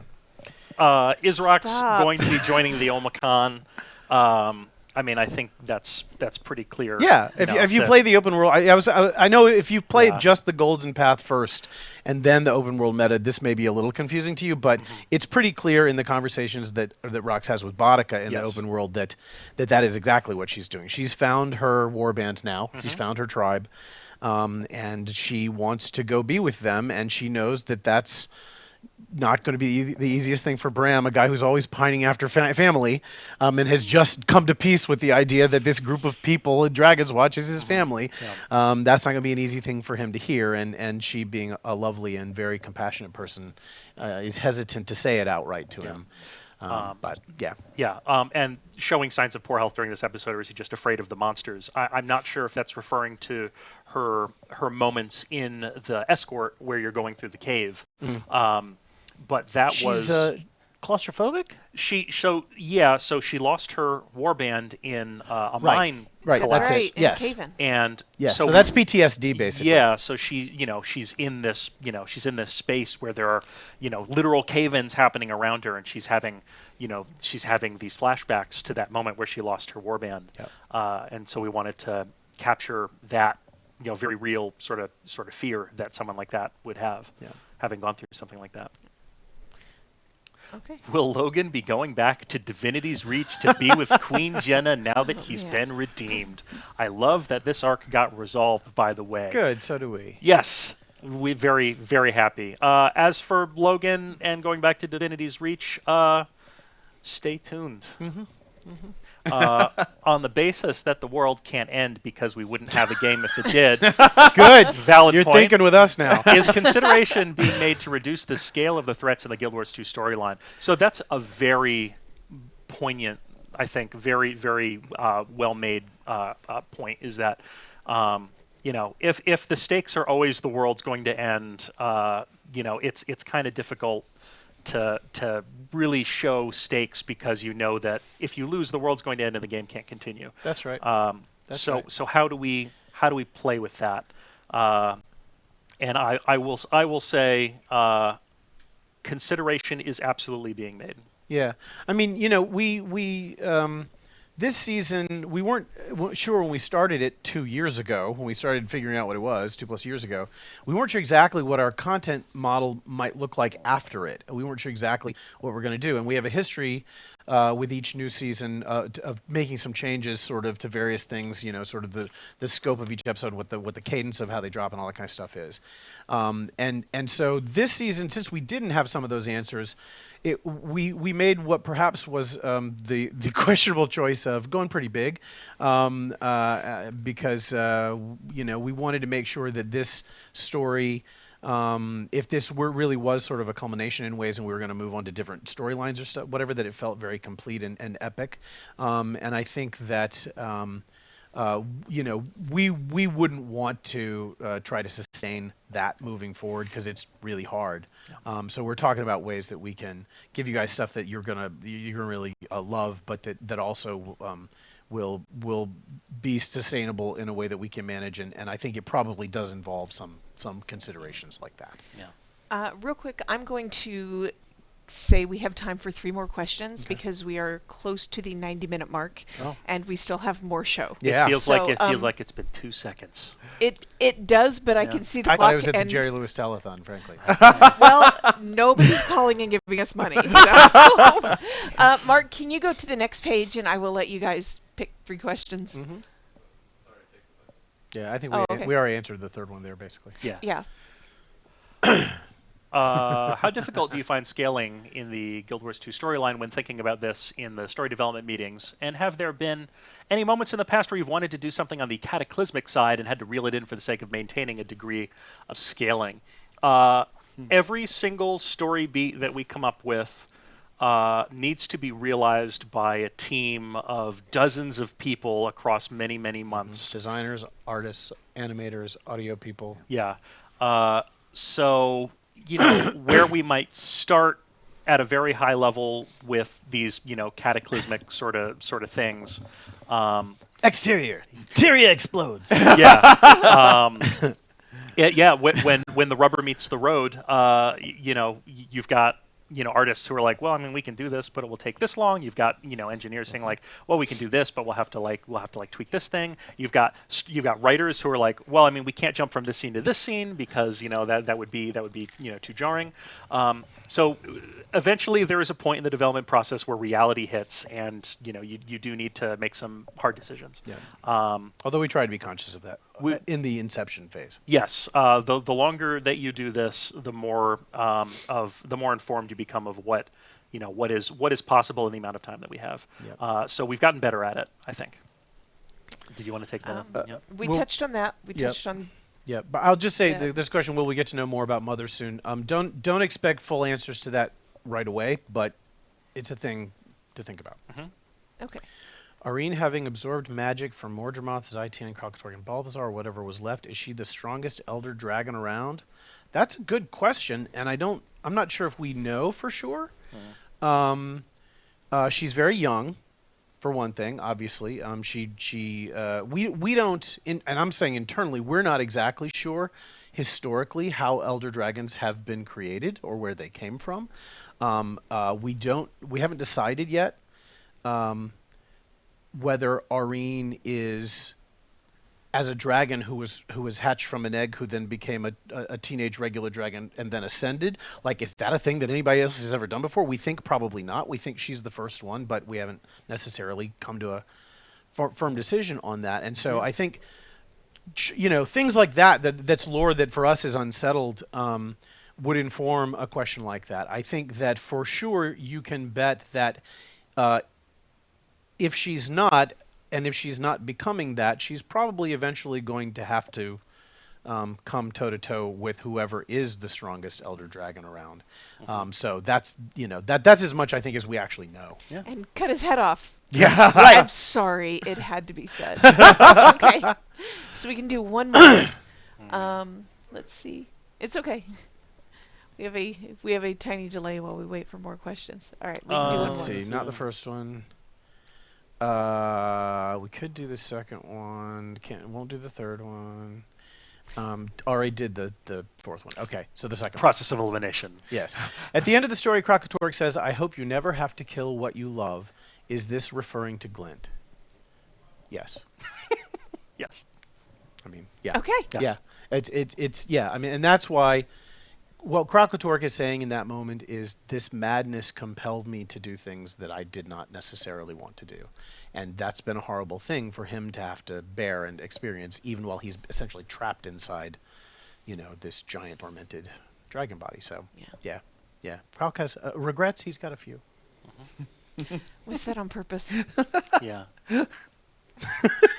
I know it was. But then again, I know. No. Yeah. You don't even have to ask the question. No. It really was. Yeah. All right. Can't say he didn't do it his way, though. I'm sorry. I should have stopped. You should never stop because you give me like the best earworms all day long. Oh, that's true. I just put another song in your head, didn't I? You did. You really did. Yay. All right. Thank you all for the past hour and a half because this was awesome and informative and entertaining. Thank you. Thank you for those of you who submitted your questions. I'm Yes. so sorry that we ran out of time. We got to figure out a way to do that faster, like a lightning round or Yeah, something. I talk a lot. Sorry. So, no, that's literally why you're here to talk. So, it's all good. But you guys are all awesome, and we're so grateful for all of the Yeah. feedback you've Yeah. given us and for playing our game. Yes, very much. You all stick around. I'm going to let two of you go back to work. You guys stick around. We are going to talk about Dragonfall in just a few minutes. We'll be right back.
Welcome back, and thank you all for hanging in with us. We are back with definitely not Alex Kane. I'm someone new. You haven't seen me before. New. We're going to talk about the other part of this release, the Dragonfall map, which was amazing, and the events on there. So why don't you all go through and introduce yourselves, talk about what you do here at ArenaNet, and what you worked on for this release. I'm Alex Bain. I'm definitely not Alex Kane. Yeah, that's really all I'm comfortable saying about that right now. Okay. Hugh Norfolk, game designer, helped with the creatures on the map. I'm Ken Benson. Normally I'm a FQA tester, but for this release I was in a QA embed role. Awesome. All right, well, let's start by talking about the fun thing, the methods of getting around on the map. We saw a lot of things brought back. And that was, first of all, thank you. So much fun. Yeah, we had the thermal tubes, we had bouncy mushrooms, and I was talking before we went live about how I was playing last night with a lot of longtime guildmates, and it was so much fun just sitting back and listening to them enjoy everything on the map. And people were saying, "Oh, there's bouncy mushrooms here. There's a ley line. I can glide on this ley line. And oh my gosh, there's a thermal tube." And the ochre essences in particular. People, well, I don't even know why we call them that. There's Spider-Man. Spider-Man. There's the Spider-Mans. because we're gonna get sued. Yeah, that's why. So, do you want to talk a little bit about getting those in there and getting them up and running? To be clear, I believe it was it was Jason. all you. It was Jason Reynolds was the designer that placed all of those things in the map. I guess my part in it was very kind of like early on while things were still being implemented into the map and map art was being done. during some of the playthrough sessions, we were talking about ways to kind of like increase player mobility throughout the map, especially with regard to just the different sectors, but also like the final Kralkatorrik meta. And one of the things that I brought up, because I, as a player, I also like really enjoyed those things from Heart of Thorns and Season 3 of The Living Story. I was like, like the whole plan was that none of this stuff had to be optional. Like you still had to be able to do and traverse through all the different areas with like mounts and stuff like you normally would, but I definitely wanted to add this like flavor, and specifically for the Oakheart essences, I was like, we are going to be in Melander's domain, and the Oakheart's essences were. I went onto the Wikipedia to like research it, and I was like, yeah, so like this is power. These are like things that are created by the Druids, and the Druids were followers of Melander who dropped their human forms to become like giant like tree creature spirits. So I'm like, oh, this would make complete sense for these to be here. And so then that logically progressed to, well, there could be like updrafts and lava tubes in the Fissure of Woe because it's all fiery, and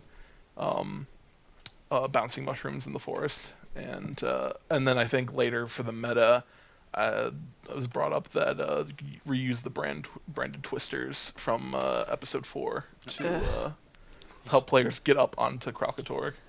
Yeah. There is having feedback and work on a game from someone who is passionate about it and familiar and loves it.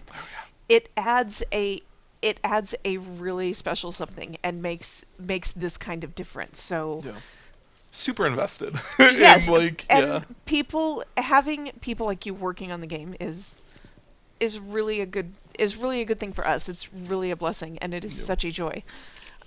So Thank you. I appreciate that was some of. I mean, that was your early feedback was.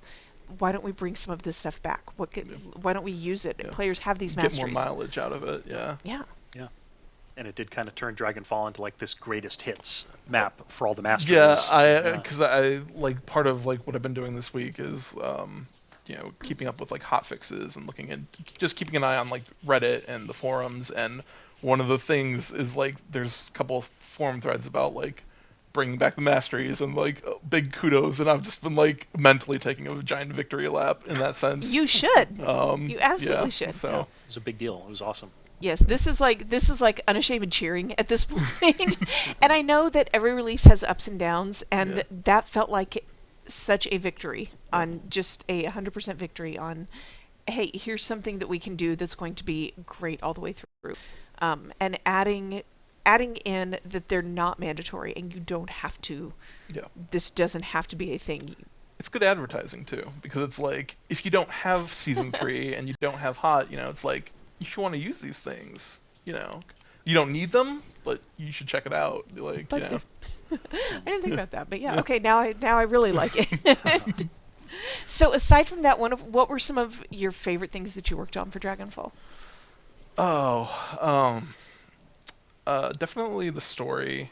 In a QA capacity, I've always been one of those, I guess, on the QA team, one of those go-to people like that my leads will go to and be like, hey, go do the through line. And usually early on in the development, I'll actually set aside like a documents page where I just write up feedback on like the story and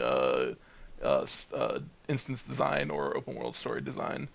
But I think part of it also has to do with like having this extensive history playing the game and Guild Wars 1. There's been a few times where I've like written up bugs or made feedback for like lore inconsistencies or things like that, and so that's always been it's always a little gratifying when you find those, and but it's also I think my favorite part of the game too, just going through the narrative and seeing all these like parts come together. One of the gratifying things was having I guess I don't know if it's a big spoiler, but the having Gwen and Logan and Ritlock meet, that was like for anyone who's like a long-term Guild Wars fan, that's like a huge deal. Right? Especially with Gwen, because it's like she has this really long history or complicated history with the Char, and it's like to the point where like it's like it's hatred and it's that sort of thing, but it's also like it's not like unwarranted, I guess, in that way, because a lot of bad things happened to her. And yes, she was a mess. When we get to my favorite parts of the episode, we're going to talk about that again. So, Yay! But yeah, and then I think what was it? I would definitely say chapter 6, just because it was like there was a lot of like bugs issues. I was talking with Kevin earlier that me and him would back and forth a lot over a lot of like issues that were happening, because it was a very complex and very complicated instance, and there were a lot of moving parts. Yeah. And there were so many times where I would like bug things and come across things, sometimes by accident, sometimes by like testing around other issues, and he would just, there were so many moments where he'd give me like an angry, like, you know, frothy faced emoji whenever I would message him, or when I'd link him a bug that I'd written, and then he'd go back to it. There was even a couple like close to like where we went to stage integration, and right before that, and kind of like the 11th hour sort of things, and he just like stared at me like with like this Why bleak would expression. You do this? Yeah, because it's literally that's part of the your fun job. of QA though, as well. Just watching this, like the souls, like, you know. Oh the no! making games is hard. Yeah. It turns out no. It's just I've heard that it's easy. I've been told. So now that I've made Hugh cry, what were some of your highlights of working on this and getting this episode up and running? Yeah, so I came in a little later. I switched teams over to help this team out later in its development. So, you know, they came and they're like, Hugh, we want you to just jump in. There's a bunch of creatures, and because, you know, you worked on creatures in the past, we want you to take a look at them. I was like, all right, cool, no big deal. I'll jump in there, mess around with some creatures and have some fun. You know, and they're like, okay, Hugh, there's going to be 3 armies, three big armies. So I was like, okay, well, let's see what we got here. We have the Shadow Army, the Underworld Army, and the Melandru Army. And I'm just like, okay, cool, no big deal. And we look at these guys. There's a pretty decent amount. We reused some assets and updated them. We had some new assets, you know, some new creatures that looked really cool. And I'm like, awesome. Well, let's see. So the first thing I always do whenever I come into an episode to help out is I'm like, okay, let me just play this as a normal player and just see what I can understand from these guys. And then I'll kind of break them down, like go through the numbers and all that good stuff, right? So like I go through and I start with the Melandru Army because that was the more reused assets and whatnot. So like, let's see what they did to spice it up, right? And so I'm going through and like I'm fighting the nature spirit, nature elemental, and I'm sitting there fighting it, and I'm like, okay, cool. And then like I just kind of sit it. And I use some test commands to make myself no death, so I can kind of see what the skills do, and I'm kind of like writing up feedback and doing stuff like that. And all of a sudden I get knocked down, and I didn't know why. And I was like, I did get up again. Tom. And I was like, that's weird, whatever. And I just keep writing up my feedback, and I'm writing stuff, and then I get knocked down again. And I was like, okay, whatever, it must be something else. I'm writing up feedback, and then I get stuck, and then I get frozen. And then I was like, okay, so whatever. I get knocked down again. And I was like, what is happening? I don't understand what's going on. I don't see any reason why I should be knocked down. And I start breaking down and looking through the scripts, and there was just a actual random chance on their auto attack to knock you down. No. And I'm like, I was fighting 1. And so I was like, okay, let me go to the episode, and let me like look for this creature, this spawn, and see maybe there's just one of them ever, right? And I'm like, okay, let me see. And then I found like a pile of like 5 of them, and I was like, let me stand in the center of this and see what happens. And then I'm just like constantly knocked down, I'm frozen, and I'm like dying, and I'm like, all right, let me check that one off as good. Move on to the next. And ship it. Yeah, and so I noticed that what happened was I find out later that there was this is a big episode. Yeah. lot of complexity. Yes. A lot of people working on it because again, this was the finale, right? So we wanted Yeah. to up the game and wanted to do a lot of stuff. There have been teams all over the studio. Yeah, exactly.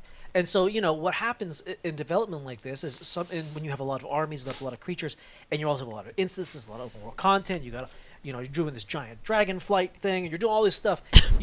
They divvied out the creatures to multiple different designers. Like, here, you take a couple. Here, you take a couple. Here, you take a couple. Also, you're doing 4 instances. Also, you're doing all the open world content. Also, you're doing... So, there's just tons of stuff going on to these designers, right? And so what happens is, as a designer, you sit there and you're like, okay, cool. I'm going to make this guy awesome, and I'm going to give this really cool thing that's going to be sweet. But then you don't think about sometimes what happens when there's 2 of them together or 3 of them together, or this thing you didn't even know about because someone else was designing it gets matched with your character, with your creature you designed, and you have this kind of amalgamation of an encounter that becomes maybe over punishing or maybe too weak or maybe too long or too short. And so when I came on this, I'm like sitting there, I'm like, okay, let me see. Let me look at this guy made by X person. Okay, made by X person. Made by somebody else. That's 3 different people in the same army. That's a little weird. Okay, whatever. And then, this guy went in and adjusted these things. And I see this check-in from this other designer, and I'm like, oh man, this is like a patchwork army. There's of a lot of people there's a lot working of hands on in these this. pies, right? Yeah. Yes. And it's, again, no fault to any designer or anything like that. It's just when you're working on so many things, you have to be able to jump in and help out and adjust and do things. And so for me, it was nice that I was able to come in and kind of like blanket look at everything together. I've made armies before, I've made creatures before. So being able to go in and be like, let me just cut out the random stun. Let me just cut out this 4th knockdown. Let me cut out this really long duration cripple. Let me cut out these things. Because holistically, I could take it in a spreadsheet, look at it all together and go like, what's this guy's cool thing? Right. This guy's cool thing is X, right? He does this thing, and this guy's cool thing is this. Let me cut out these other 4 things he's trying to do. Right. Because a designer making one creature, like, I'm gonna make this creature awesome. But what happens is you make that creature awesome, but then that other creature's awesome, and that other creature's awesome, and then when they come together, you don't feel very awesome. Right. You feel like a little puddle on the ground. Right. Of pain. And that was my big contribution, was just kind of bringing everything in line as best I could with the time we had, because this also I came in kind of late to the project because again it was people were trying to get this sucker out and make this thing really epic, and they're like, okay, we need you to jump in and help out this thing while we have time. Kudos to whoever brought back the Shadow Army, by the way. That was a That nice was an callback. interesting discussion. To figure that out. That's pretty sweet. Yeah, it was a cool little addition. I want to hear about this discussion. So it happened with the highest sort of levels. I believe it was already made before I was pulled onto the project fairly early on. But I think that when we started talking about the 3 different major sections of the map, we were talking about the unique armies that were going to be on them. And I don't know which designer decided to sort of pull the trigger on, we should do, it should be the Burning Forest.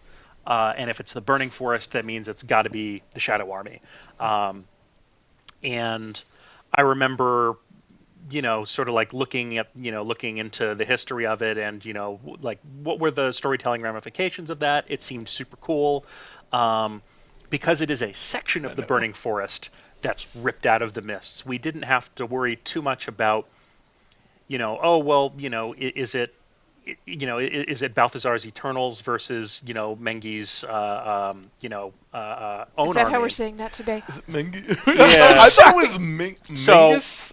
It was at some point. I'm going to come clean with you here. I'm not going to ever make the decision on what that is. Okay. I'm going to let someone else decide. Honestly, I liked Menzies. When I did people called too. it that. Like, it's such a kind of quirky name. Yeah, I don't disagree with you. I'm sorry, I just couldn't not. I was. It's fine. I saw Ken's face too, so I was like, this is so good. I'm comfortable with however you want to say it. We all know what you mean. Bob's Army. Is it's not canon, by the way. Too late. Yeah. You're like the Pablo Hidalgo of this. Okay. Well, that happened. so that happened. So the army. Guess we know what's going on next season. No. So Yeah, so because these were pieces of the mists that we pulled out, we didn't have to worry too much about that. We could really focus in on the flavor, and to really get the flavor of the Burning Forest, you had to have the Shadow Army. So that series of decisions was sort of like if we do this, then we should probably do this, and if we do that, then we should probably do this. And then like seeing the actual like Shadow Army creatures in there was awesome. Yeah. Yeah. It was a little weird at first because the forest wasn't on fire for a while. In the last segment, we talked about how like art assets like come in different in different pieces over time. The trees were not on fire until like fairly late, and so I'd constantly be like we're gonna like set this forest on the burning forest is gonna be like on fire at some point. That would be nice. Speaking of art, one of the interesting things that I thought, because originally the Shadow Army used a bunch of, or specifically like the more humanoid creatures used like Sylvari models.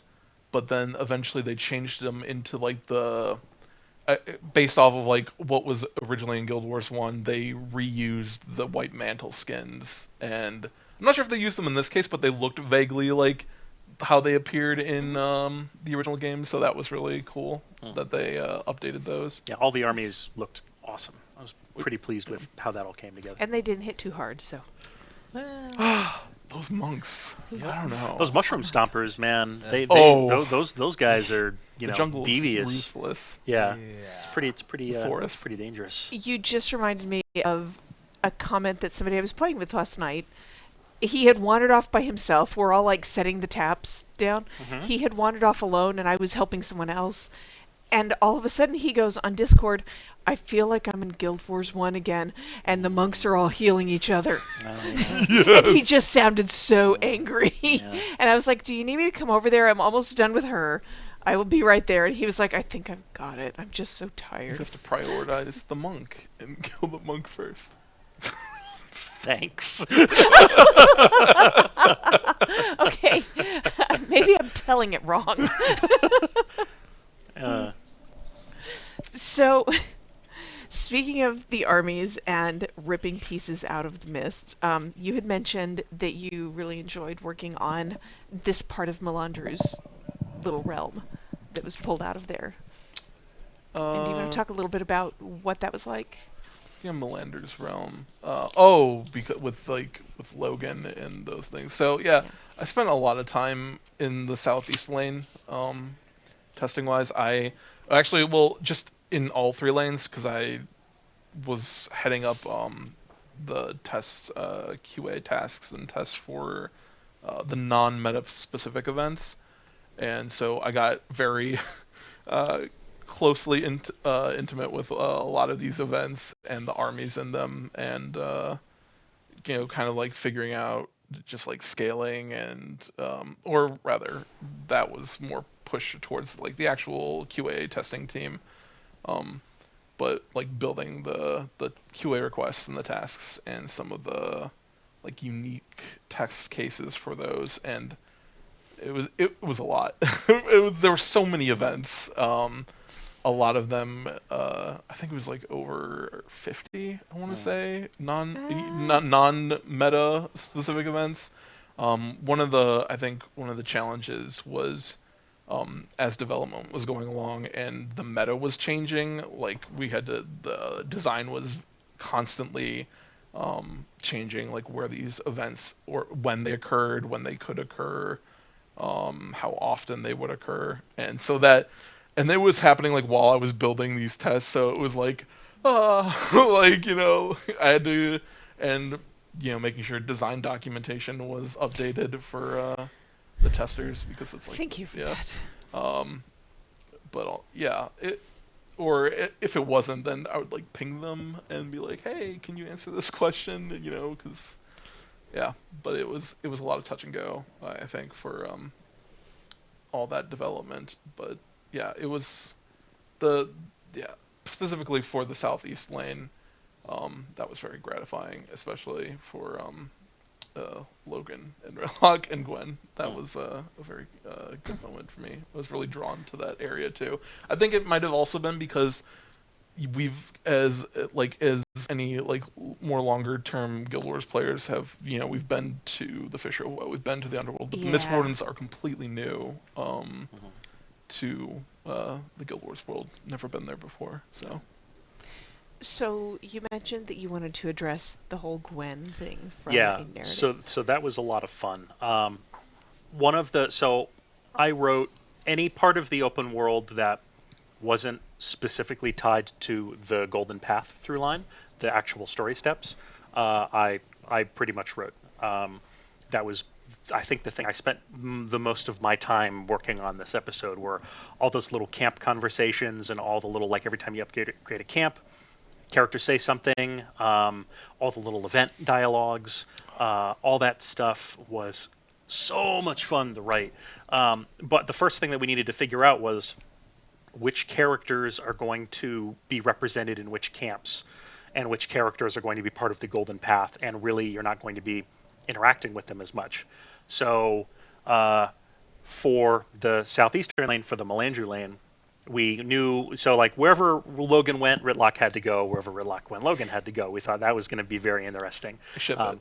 And wherever Ritlogan went, or Logan Lock, depending. Hey, I don't judge. But we knew that they had to be together, and we initially, I believe, had them going into, I think, well, it wasn't Melandru at first.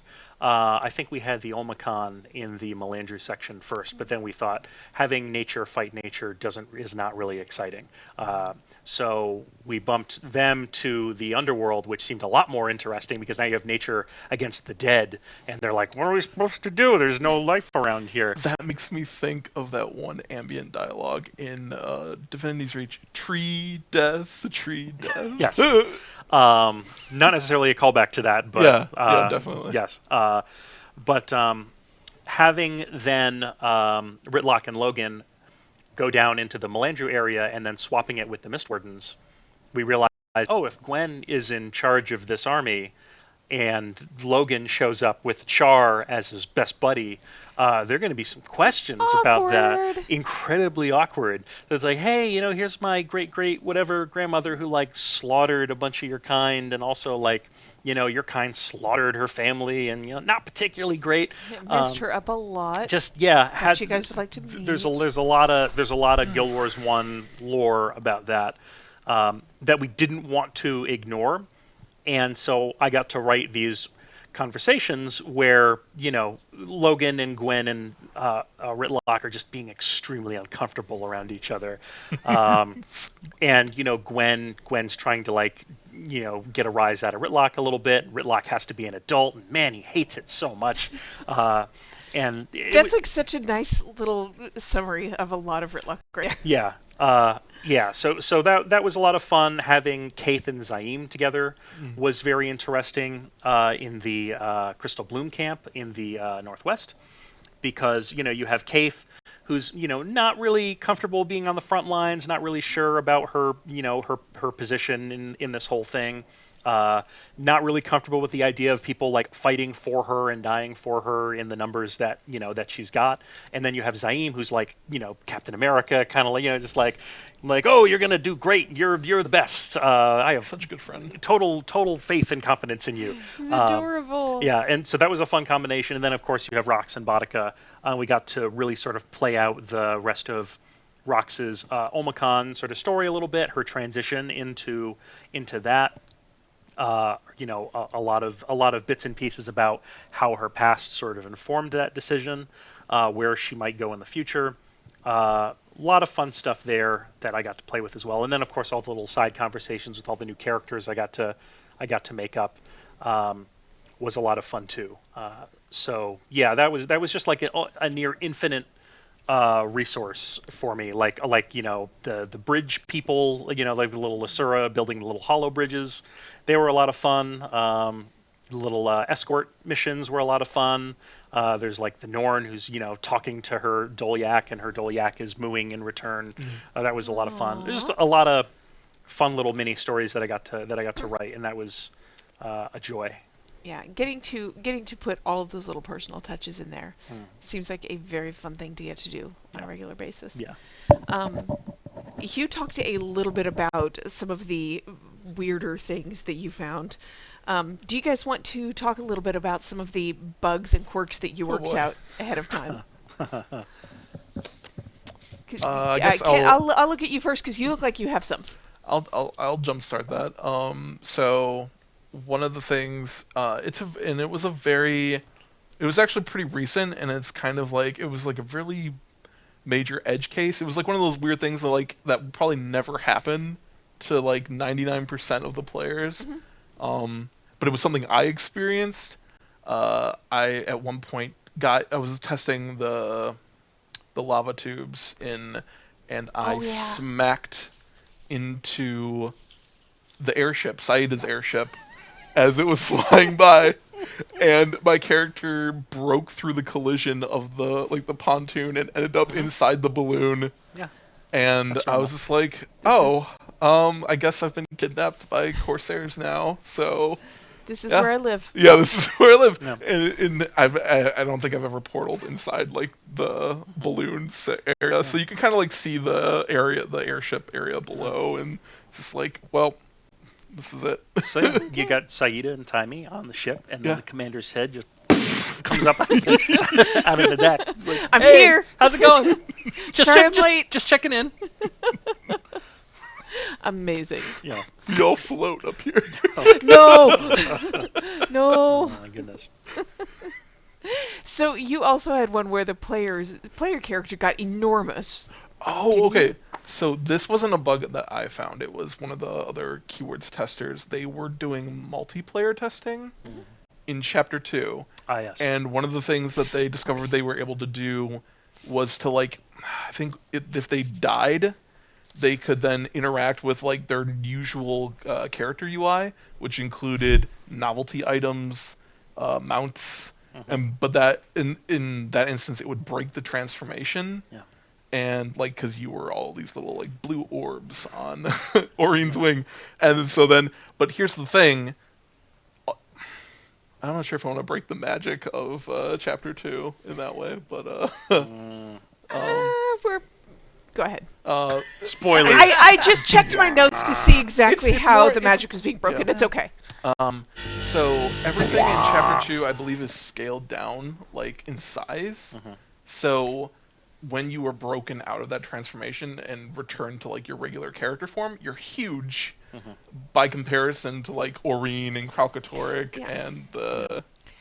Which, I mean, everything physically, that's just that everything has to be scaled down to Yeah. fit an entire Elder Dragon. It was because Kralkatorrik was so big, he was clipping the viewing plane, which, I mean, hilarious, but not optimal. Wait, so what does that look like? It looks like Kralkatorrik is missing several pieces of himself. Oh, no. I mean, he is now. So. Yeah. Well, I mean, yeah, that was just a preview. Yeah. Foreshadowing. Yeah, I believe one of our streamers found that bug. Oh, good. So, if you were curious, You don't sound like it's good. I think I noticed in on the forum that someone had found a way to, like, get the Halloween tonic to work in one of the areas that wasn't fixed, or like they found like a minute, like, opening to, like, use it. Oh, And no. yeah, that's the fun of QA. How about you? So, when I came on, one of the things that are always fun thing to look at are champions. Oh, Champions in armies are always the most complex, and it's fun. I say this and it sounds so funny, but I have to remind myself and some designers sometimes, open world creatures, they're when we design an open world creature, we list on the board, what is it trying to accomplish? Bullet point 1 is should die. Right? Like, the first thing that any open world creature should be, like, we should design for, is it dying. Right? You're not wrong, and it does sound funny, but you are very correct. Right, because what happens is if you don't think about that, sometimes you're like, I'm just going to make this so hard, and it's going to be sweet, and everybody's going to love it. And Everyone's going to be miserable. Yeah, exactly. And so when I was looking at one of the champions, and I was looking at its skills, and I don't even remember which one it was, but it was crazy. And I started looking at skills and looking at everything, and I'm like going through, and the way it works is we have a pretty complex intelligence system for creatures, which then goes and like if this happens, if this happens, and if this trigger happens, then you use this one skill, right? And I was like, oh, okay, cool, no big deal. And so I was trying to get this to trigger, and I couldn't get it to go. And I was like, whatever, it's probably not that big of a deal. I'll just force use it. So I just forced it to use the skill, and it did like 75,000 damage to me. AoE, huge cone, obliterated me. And I was like, well, good thing is, that's really hard to do, I guess, because I've never seen this skill. And I was like, well, and the first thing I always do, and this was good and bad, I was like, at least this skill's not on live. I was like, let me go look. Incoming references. Look, I was like, Oh no. oh no. Yeah. This is on live. This is on live, just like, I was like, no big deal, not an issue. Probably not being like, maybe it's like deprecated in some way. I go and find out it's not, and this guy has been just wrecking shop with this skill, and it's somewhere in. What monster this is? I forget exactly, and I don't want to say the wrong one because, long story short, I like went over to like Z, and like I was like, Z, what is the policy for me fixing a creature that's live? Right, and he told me, and he said the same thing he usually would tell me when he goes, "Do what's right for the game." Right. That sounds right. Do what's right yeah, for the that game. sounds like him. And so I left it exactly. I actually bumped the numbers up a little bit. I was like, if you're dying, I'm making sure you're super down. So I went in and made some adjustments to it, cleaned it up a little bit, and then reduced the damage. And it's so funny because I did it, and I was like, no one will know that I did this. No one will see it. And I feel like during this whole story, there's like a narrator behind you just going, But I they know. did. I know, but it was Yes. like I was like, but somebody who does this event where this creature, because it was a very specific creature, very specific champion, is spawning in an I think it was a Heart of Thorns map. It would be. It was definitely Heart of Thorns, and I was like, man, that's somebody's gonna run through that and be like, man, I hate fighting that guy. He always one shots me, and I don't know why. That person's gonna get hit by that skill and go, wait a minute, He took a 0 off. I didn't die. I have a shot. What is this? The chance, the dream. So Everybody come.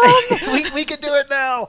It was just so funny because it was like, it was so specific. It was like if you're on the left side with 5 players that are within 600 range to 800 range, and you have less than like or above 65% life on all 5, then fire that skill. And I was like, no one will see that. That'll never happen. Yeah, but when we did a play test, Everyone's it happened one time, and I was like, I gotta fix it. Oh man. All right. So how about you, Alex? For Dragonfall, you've already had to give your favorite for the story, but how about for the map? So yeah, I mean the dragon tail crashing into the map was awesome. I absolutely loved that. The actual God. So yeah, I'm trying to pick out individual events that I enjoyed Yeah. sort of working on, but there are several events that I enjoyed working on, and so I have to like stack rank them in my brain. And then the ones that I like more from like a story perspective are maybe not the most mechanically interesting ones, so I have to sort of like invert it. I'm We're just getting gonna, like metallic shuffling noises over here. yeah, you can hear like the fuses popping in my brain right now. I will say at the end of the day, the moment when I think, you're just starting out and you've got those 3 lanes, and you basically have to pick which of the 3 iconic characters you want to hang out with for the next 10 minutes. Don't make me choose. Yeah, it was. Logan and Ridlock, obviously. Oh yeah, I mean, I always pick Logan and Ridlock first, but that's just me. And writing all the little dialogue for when they're going through that escort. I did not know at first it was going to be as long a trip as it was. So going back in last minute and writing like additional variants for some of their dialogue, it was a lot of fun.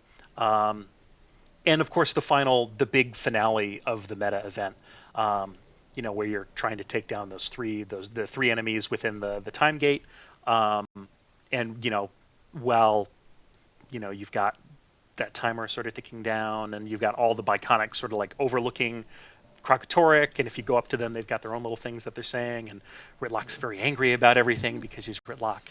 But yeah, there were a lot there were a lot of little moments I think that I enjoyed the most.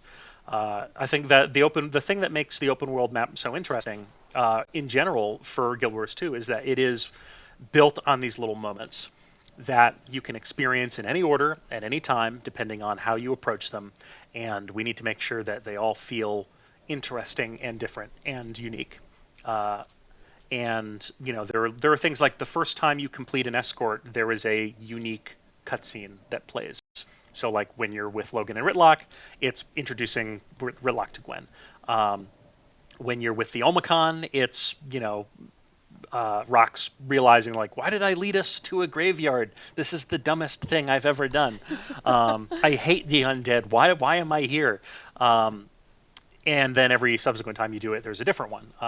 And just sort of thinking about all those different possibilities and entertaining the possibility space was a lot of fun. There was a lot of stuff to write. That could have been. That sure was a thing. That could have been managed by myself, maybe a little better. But at the end of the day, we got through everything, and it felt fun. It felt good. It felt full. That was an important thing, I think. You mentioned the Dragon Tail. That was something that I was talking about before we went live when I was playing with my friends. Listening to them on Discord just experienced this joy and excitement. And we were at the base. We were at that first area where you first spawn in, back there at the pack camp. Yep. And one of them just starts very excitedly yelling on Discord, look to the left, the tail, everybody look at the tail. He hadn't seen that tail rise up and slam down, and the ground is shaking, and the tail in the distance, and that sense of, and the shockwaves, and that sense of how enormous this is and what we are standing on. Yeah, and you can hear that throughout the whole map. I liken it to... I don't know. Like Disney parks do this a lot. Like I remember I went to Typhoon Lagoon once, as when I was much younger, and they've got the tidal wave pool, and they've got the ship up on the mountain there, up on the top of this little mountain, and every 30 minutes, there's this big horn sound across the whole park, and then water bursts out of the top, and then the wave pool goes, and you can hear it. You can hear people screaming from all across the park. That was, I think, the feeling that we wanted to capture with Kralkatorrik, and audio and design did a spectacular job. Yes, I think as always. They did a wonderful job with that. Kralkatorrik is menacing and scary, as well he should be. I think it coincides too with he at the same time shoots off a burst of a volley of magical projectiles that arc around the map and create these area of effects, giant dangerous. Brand pools. You can see them sort of rise up out of the center of the map. It's super cool. I will say this, I'm not sure if it's still a thing, but you should totally be on top of the tail when he lifts it, because I'm not sure if it still does this, but if you were, it would send you up into the air, just kind of throw you, especially if you're on a glider or a mount. You go up. I don't actually know, but find out. If it does do that, it's clearly a feature, and you should take advantage of it in any possible way you can. Maybe have him time it with the airship so it smacks you into the airship. Because that's wonderful. Yeah. I have heard a commander's head come to the floor again. Hello. Sorry I'm late. Well, hello. All right. Well, do you guys want to answer some questions that we pulled from the forums? That's right. Sure. Okay, because you're gonna. Okay, you can if you want, but you all did say you would. Roll the questions. Right. Roll it. Let's look at the questions. Let's see. Kent, that first one might be for you. We've already kind of addressed it, but it's really fun. So. Okay. So, and also to be clear, it wasn't just me. I think that gave that feedback. Actually, real quick, the question is, what brought about the decision to bring back the other transit methods like mushrooms, Occard essence? I like how y'all implemented it in such a way as to provide variety but not make it feel forced. Can we expect to see them again in future maps if it's fitting? Okay. I can't answer that second one. As a player, I would hope so. I like the idea of getting more mileage out of these accomplishments, these mechanical accomplishments that you have gained throughout through playing Guild Wars 2. I feel like I guess it would depend on what the teams decide, like what is required for each new further chapter season. Like if it's like, will you require like Heart of Thorns and Path of Fire for future stuff, so that like in that instance you would then have to have completed that, but then you would also have access to bouncing mushrooms and ley line gliding. Yeah, and I think that the important thing there is if it's fitting. Yeah. The reason that it was brought back for Dragonfall was because it was fitting. Yeah. So at the very least, people notice this stuff as we're building the maps, and if it seems like it's going to fit, then people will be asking like, do we have time to get this in? Do we have time to make it feel right? And it makes me wonder if there's like potential for also like reskinning some of them to be more, I guess, fitting. Like for example, there's lava tubes, but there's also the geyser vents in Bitterfrost Frontier, which are basically like a water reskin of the lava tubes. Like 5 designers, just their noses started bleeding and they don't know why. You can make like a ley line Oakheart essence where you like fly around on like ley magic. That sounds fun. We answered the second one. Yeah. Yeah. Since we saw new mobs for the map that were callbacks to Guild Wars 1, do we have a chance to see the God Realms again in the future? Hello, Narrative Man. Yeah, I will not say that we won't. I will not. Obviously, I'm not going to discount, or comment on future story stuff. Right. But we did have an opportunity to see those God Realms specifically because you're flying through those. Oh yeah. So was there any specific reason that Melandru's realm was chosen to be a part of Dragonfall, aside from the Fisher of Woe and the Underworld, as opposed to say the Realm of Torment or Dwayne Liss's realms? It's utterly gorgeous, and the will-o-wisps are really neat flavor for the realm. So when we're building out the maps and trying to figure out the best possible way to differentiate the different realms that you're going to be visiting, there are narrative concerns, and there are design concerns, and there are art concerns. And when we started pitching ideas for what the different biomes were going to be, one of the things that we wanted to make sure was that they looked very different from one another, visually and thematically, and the armies were very different. So we knew that we wanted to do, I think the very first one that we picked was the Burning Forest, because we really wanted to do that. We thought that would be super cool. And it turned out to be pretty cool. So that was a good decision on leadership's part. And then the Underworld, seemed like a good sort of callback location. That we had a lot of material that we could play with there, and it was a fun juxtaposition to have that with the Burning Forest, because the Underworld is this barren wasteland, and the Burning Forest is just on fire all the time. Everyone's at war always. Yay! And so we needed a third one. What's the third one going to be? How like we've got if there's like, okay, so you got the Fisher of Woe here, and you got the Underworld here. Maybe something green and like alive. Something not a bummer. Would be great. and If it wasn't on fire. Yeah. So the parameters were alive, not on fire. And Melandru, being the goddess of nature, really felt like immediately we were like, okay, well, that's super cool. We can do all this stuff with like the magical sort of forest vibe. We can harken back to the stuff we did in Meguma a little bit. We can have these cool Melandru statues and shrines everywhere. We can have the elemental sort of forces and whatnot. And it was it just sort of naturally came about as the X in the equation that we needed to solve for. And it was super cool, and we leaned super into it, and I really like how it turned out.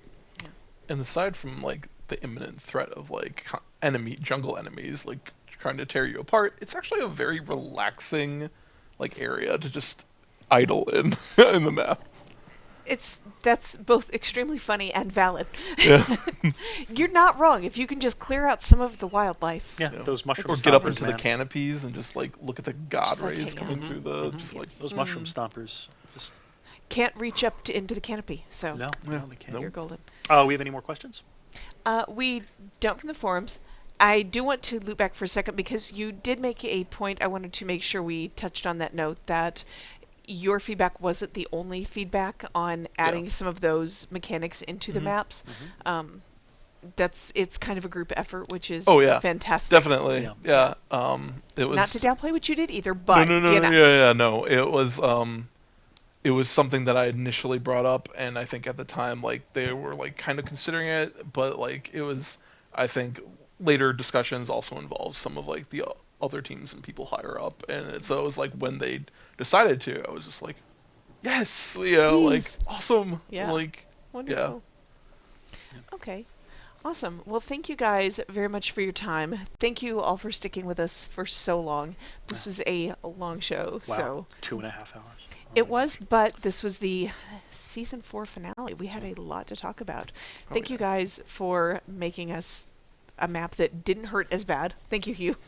I do what I can. So I appreciate all of you spending time with us. I appreciate you guys taking time out of your workday. So, and we will see you all next Friday on Guild Chat. Bye. bye.